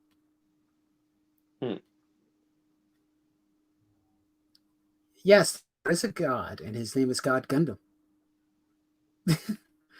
in America, he was not called God Gundam, though. He was called Burning Gundam. But in Japan, he is known as God Gundam. And then there's Devil Gundam. What's he known as in America? Originally in America, he was known as Burning Gundam. I think. Wasn't that his name? Presumably not to offend the religious people. Yeah, pretty much. Also, Devil Gundam was not called Devil either. It was called something else. I think it was called Dark Gundam. Or something to that name. Very generic. Yeah, well. But it's like, considering the final conflict is good versus evil, devil versus God. Yeah. Kind of works out a bit better that way. Mm-hmm. But I mean, if we're going to be talking about, gods and death, there's also Gundam Death Scythe Hell. Who probably that's probably from Gundam Wing, which was my favorite of all the or was the first Gundam show I ever watched. I would say out of all of the pilots that were in that show, the pilot of the Death Scythe Hell was my favorite. Because he had the most personality of everybody. He was cocky, he was brash, and he also called himself the God of Death. Yeah, that's what I thought. Devil is dark, God is dark. I'm sorry, Light Yagami would like a word with you. No, well, I mean, he's piloting a pure black mobile suit that has a scythe on it, and it's called Death Scythe. Calling himself the God of Death in that context kind of makes sense, considering no one else can... Once again, Light Yagami would like a word with you. Also, Light Yagami would like to know your name designation. But I do think that it was kind of funny that he called himself the God of Death. I mean, considering that his mobile suit was stealth-based. No one can see him on radar or anything. Because that's kind of the whole point of the project for all of the Gundams in Gundam Wing. No one's allowed to see you. Anyone who sees or lays eyes on the Gundams have to be executed. Or the pilots. Even if they're not in the robot. It's like, you see me, you're supposed to die. I prefer Death Scythe Hell from Endless Waltz. Yeah. Death Scythe Hell from Endless Waltz is a lot better than the standard version. Wait, so there are all of these robots all around the world, and no one is allowed to see them? There's only... how many was in Gundam Wing? For the Gundams themselves, there was the Wing, Heavy Arms, Death Scythe Hell, Shenlong Gundam, and Sandrock. There were 5. These were a secret project. They were part of a rebellion to fight against an oppressive Earth government. Their objective was to fight that oppressive government, but to do so in secret. No one was supposed to know of the existence of the Gundams themselves or their pilots. That was the entire point. The project, the operation was called Operation Meteor. The Gundams were to land on Earth and attack Oz and leave nothing left. with the most advanced technology that anybody had seen in a mobile suit. Wait, basically, none of those. The tyrannical government was called Oz. Mm-hmm. Oh, symbolism. Yeah. The Death Scythe is actually invisible from everything. Yeah, it's invisible from radar and from scanners and everything else. So it's a stealth suit. I mean, it's not like it has a whole lot of long range capability. It just has a scythe and a shield that doubles as a stabby thing. So it's not like it has a whole lot of weapon choices. It's just like, you know what? I'm just slice and stab. So he has to have the stealth suit or the stealth capabilities. Mm. There were two more, the Zero and the Epion. I'm talking about at the start, Joan. There's only 5. Yes, the Wing Zero and the Epion are others, and were a few others in between them and whatnot from the mangas and everything else. I am aware of this. G-Unit is a thing. I know. I'm just saying, in the original show, there's only 5. That's not including whatever customizations they do to the ones they already have. But yeah, the objective was, hey, attack the tyrannical government, but don't be seen. Anybody who lays eyes on the Gundam or the pilot are supposed to die. Supposed to. Doesn't mean that they always follow through with their objective. Mm-hmm. Looking at you, Hiro Yui, you're the one who's the most deadpan out of everybody, who follows orders to the letter, and yet you let Raylena Peacecraft survive when she sees you. Even though you said, I will kill you. He literally says it to her, like point blank. He's like, I will kill you. And she's like, you know, he's got a gun pointed on her and everything, and then he decides not to kill her. I'm like, wait, what? You were trained to kill. You specifically were trained to kill with no remorse or questioning of authority. This is a lifeless puppet. I wish I was kidding. He is kind of a lifeless puppet. Or what was I'm trying to remember. It was in this Waltz movie. They explained his background a bit more, where they had to strip him of his humanity to make him an efficient weapon. So basically, engineered super soldier type scenario then. Kind of, yeah. They didn't like tamper with his body physically, but they mentally made it so that he wouldn't have any form of emotion or feeling or regret or remorse. Most of the pilots don't have that problem. They sent him to Lake Laogai in Avatar terms. What? Don't you remember Avatar? I'm sorry, I didn't quite. Yeah, they sent him to Lake Laogai, is what I said. Probably something to that nature. Basically, Hiro was the top tier pilot, I guess you could say. He was the one that was trained differently than the others. They were all part of the same operation, all split up into 5 separate, soldiers. They were all sent to Earth at different times and at different places. The difference is that Hiro's instruction was a little bit different than the other pilots, because most of the other pilots still have their personalities. They weren't trained to just be mindless killers, except for maybe Troa. Troa, who pilots my favorite Gundam, which is the Gundam Heavy Arms, he's kind of flat too when it comes to personality, kind of like Hiro.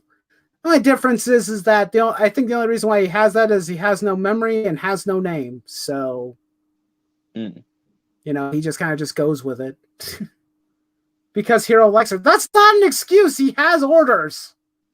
Logan, he had orders. His order was kill. Don't let anybody see you. They don't live. And he disregarded his orders. Well, at least that shows that the conditioning wasn't permanent. And just, hey, at least he's kind of got a human side to him. Kind of.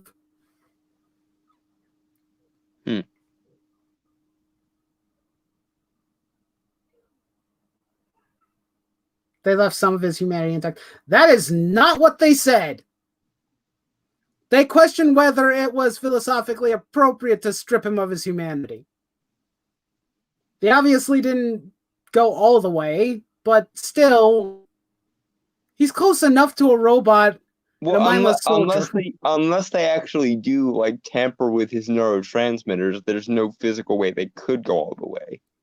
I think it was just through type of mental conditioning. I don't think they put anything electronic in him. Yeah, so even if they wanted to completely strip him of his humanity, unless they literally start fucking about with his brain chemistry. The thing is I don't think they ever really fully explained how they messed with his personality to make him that way. I don't remember if they discussed that portion of it. They just discussed the whole thing of, hey, he's just a killing machine and that's all he knows. Basically the whole thing of he was trained to be a soldier and that's the only part of him that exists. He doesn't have any other interests other than being a soldier. Also, Hero gets killing an innocent bystander fan. Oh yeah, I think that's probably what broke his conditioning. Was there was an incident with one of his first operations where civilians got injured. Yeah, they just suppressed his emotions. Yeah. Basically, they forced him to bury his feelings, which is not a good thing to do. That always goes well when you're in the case of the super soldier that totally isn't going to go rogue and destroy us when they eventually snap back to life. He never really went rogue against any of the scientists or the creators, or the scientists who worked with him. He didn't turn on them or kill them. Oh yeah, Joan is also reminding me that he asked for it. He requested it. He wanted his humanity stripped so that he could be more efficient as a killer, I guess. But the other pilots don't have that problem, really. One has, no memory because he's an orphan. One is a hothead who likes to get into fights with everybody. One is a kind-hearted boy who probably doesn't have any business being inside a giant robot. Why was Catra chosen? He's the most good-natured out of all of them, and he's chosen to be a ruthless killer. Duo is just a snarky asshole. because secret bureaucracies have no sense of irony. That's why. Well, no, Catra, I think, is if I remember correctly, he's a member of a royal family in one of the colonies. And that's the reason why he chose to fight, if I remember correctly. I could be mistaken. But, he's got family and power and influence of some form. But still, Duo is still probably my favorite out of all the pilots because I just love that whole thing of him being snarky and calling himself the god of death. Again, Light Yagami would like to know your location and name. It's not like Duo would hide it. And then he would suffer a heart attack spontaneously because Light is a jealous fucker. Oh, I'm trying to remember. There was a lot of funny, snarky back and forth in Gundam, in Endless Waltz with Duo and a couple of the other characters. But I can't remember any of the lines. Damn. It's been so long. In the Gundam Wing Abridged version, he's gay. Are you talking about Catra? Because I could believe that. There's a lot of, symbology considering that basically this entire Gundam crew is basically a boy band. Scientists chose them to break free from the original Operation Meteor. Yeah, they didn't follow the directive of Operation Meteor to the letter. Why, I can't remember, but yeah. So Catra, yes. Oh, that kind of makes sense. But in an abridged setting, that makes sense. But that was kind of the funny thing. Every time when I think of Gundam Wing now, all I can see is, oh, hey, look, it's a boy band. with giant robots. Then again, look, that doesn't sound like an uninteresting way to spend your time. No, not at all.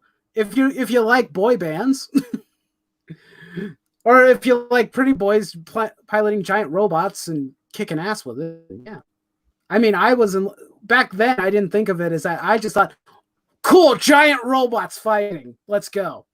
Yeah, that's all I was thinking of. But when I got older and I looked at the pilots and I'm like, yeah, I can kind of see the boy band thing going because there's 5 of them and they all kind of have this kind of pretty boy vibe going on. And fit the stereotypes of the boy band archetypes. One stereotype per character, one being the hothead, one being the quiet loner, one being the friendly one, and one being the snarky asshole. Yeah, it's kind of a dead giveaway. And one of them end up being gay in the abridged, apparently. So yeah. Well, yeah. If you want to talk about like kind of weird, but also slightly funny sexual undertones when it comes to Gundam pilots that are boys, I think the best one for that would probably be Gundam 00. I love Gundam 00, but there are some times when, there are some very because they basically did the same thing that they did with Gundam Wing, only in my opinion they did a better job with it because they actually fleshed out the characters a bit more, spent more time with those characters, and instead of those characters like, oh hey, we're going to join this we're going to become Gundam pilots and we're going to do this, we're going to fight, they actually gave backgrounds and reasons why these 5 individuals chose to fight in the first place. The main pilot is a guy by the name of Setsuna F. Seiei. I can't say his name properly. Setsuna F. Seiei. He is from the Middle East, which is a war-torn nation, as everybody is aware, and they don't shy away from that. He lived in a Middle Eastern country where they were talking about fighting for God. And, well, he was told at a very young age, at probably about the age of probably around 5, because this guy was recruiting children soldiers to kill their families, because they were doing it for God. And yeah, Setsuna actually killed his parents. In other words, Allahu Akbar. Yeah, pretty much.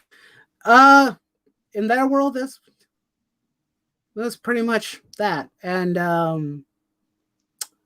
the Setsuna did not hesitate. He killed his parents with a gun, point blank. They was like, son, what are you doing? Why would you do this? And, and then he killed them. And then obviously over time, he realized that was wrong. And he actually, wait, no. After fighting in the war for a set amount of time, he realized that there was no God. It's like, why would... Well, because, he's a child and he's fighting a war and everybody dying around him. Nihilism begins at home and so forth. Yeah. And he's all like, there is no God. There is no God. No God could do this. No God would allow this. So there isn't one.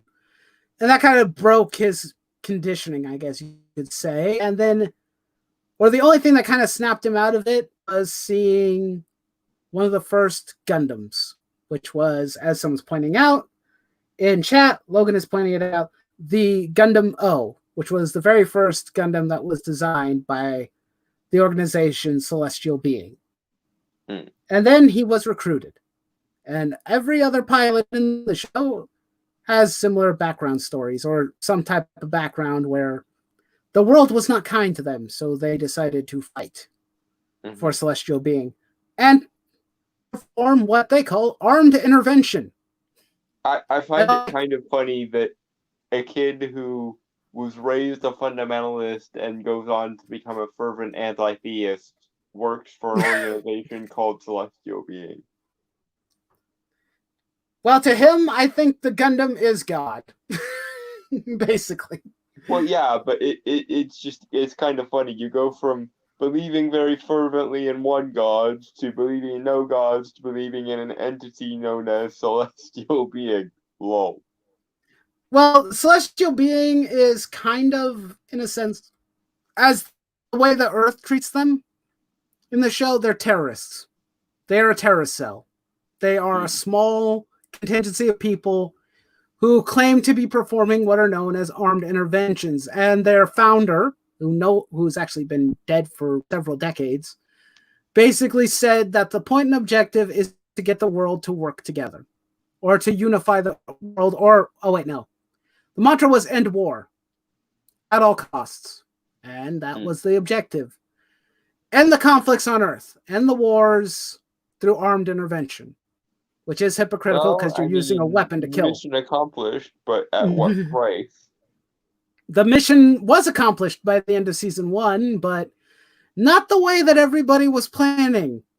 They thought the objective was basically to force all of the governments of Earth to basically cooperate with one another and stop their constant fighting. Turns out that the objective that they had planned was completely polar opposite to that. The objective was actually to unify Earth into one government and then have them fight celestial beings. Good. So yeah, that was the plan. So that was essentially they pulled an Ozymandias then. Yeah, pretty much. Give the world a threat to unify them, and then basically get out of Dodge when they come for you. Try to. Not everybody manages to get out, of course, but most of them. Oh, and yes, Joan, Tierra is best girl. I wish I... Okay. I didn't mention all the other pilots from Gundam 00. There is the young man by the name of Lock-On Stratus. These are not their actual real names. They're code names. But him and his twin brother lived in Ireland, I believe. I think they're Irish. Or something to that nature, or they're Scottish. I can't remember which. But they lost their parents to terrorists.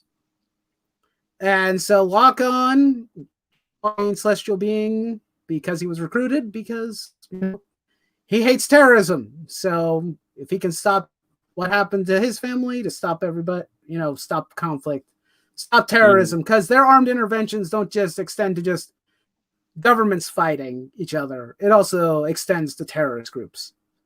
So they'll fight anybody and everybody, does not matter who. So they're drunk in a bar fight. No, they're very meticulous about who they target.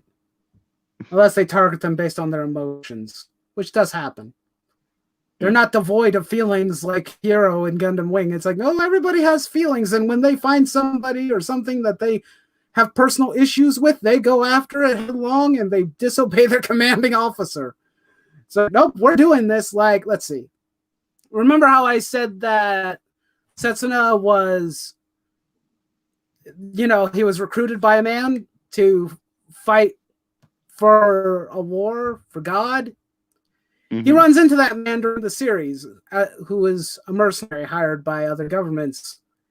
And when Setsuna finds this guy and hears his voice, he's like, I'm going to kill you. And he goes off script and off of their orders and tries to kill this guy. He pursues him and does everything he possibly can to fight this guy. He doesn't win, but he tries. And then he gets bitch slapped by Tierra and yelled at because he went against the plan. He's been dead for 2 centuries. Yes, that's right. Their founder has been dead for 2 centuries in the world. They were drug cartel?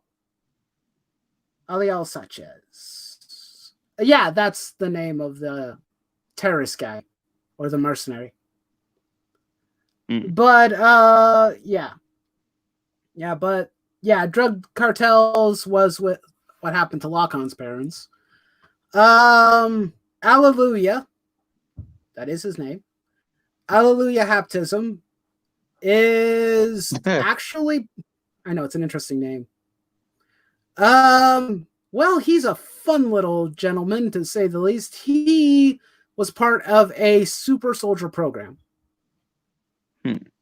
where they were raising kids and giving them treatments, doing all sorts of things to turn them into living weapons. It has an effect on him, to be sure. He was the last survivor of a escape pod full of those individuals. But you can guess that, well, when you find out he has a little bit of a split personality issue, you realize that, yeah, he was the one who killed everybody on board. Because whenever he comes into contact with anybody else from the institute built that made him, which there's one female pilot that works for the Russian government, whenever he comes into contact with her, his personality shifts to a psychopathic murderer who enjoys killing. And most of the time, he's completely quiet and very mellow. Setsuna's friend bombed the building that Lakan's mother, father, and sister were in. Setsuna's friend did that? I don't remember that. Maybe that's a part that I missed. But anyway, it's almost 2 a.m., so I probably should go and relax a little bit before I go to bed. Yeah, I should probably go too. But it's been fun. I talked about New Gundam Breaker for a bit, and then we just talked about Gundam for a while, which I don't mind doing. What I'm going to do, the plan for New Gundam Breaker is, after I actually finish the game, I am probably going to do a video talking about the series and its fall from grace in more full detail after I've played more of the game. Because I'm going to torture myself if I finish it. Well, you made the decision, so just so you're aware of that. You have done this to yourself. Yeah, I'm sure I can slog through it. Doesn't mean that it'll come anytime soon. I don't know how long it'll take me to complete the game, so we'll see. I have other things that I'll probably have to do, but try and finish as much of it as I can, and then probably do a video discussing it in more detail. But anyway, guys, thanks everybody who came to hang out. His lover. Whose lover? Oh, yeah, right. Sorry. Alleluia's lover. The girl that he likes. Who at least initially makes his split personality come out and go crazy. Well, yes, anyway. You know, women, you can't live with them, but you can't successfully slay them either. Exactly. Anyway, good night, guys. Good night, everybody.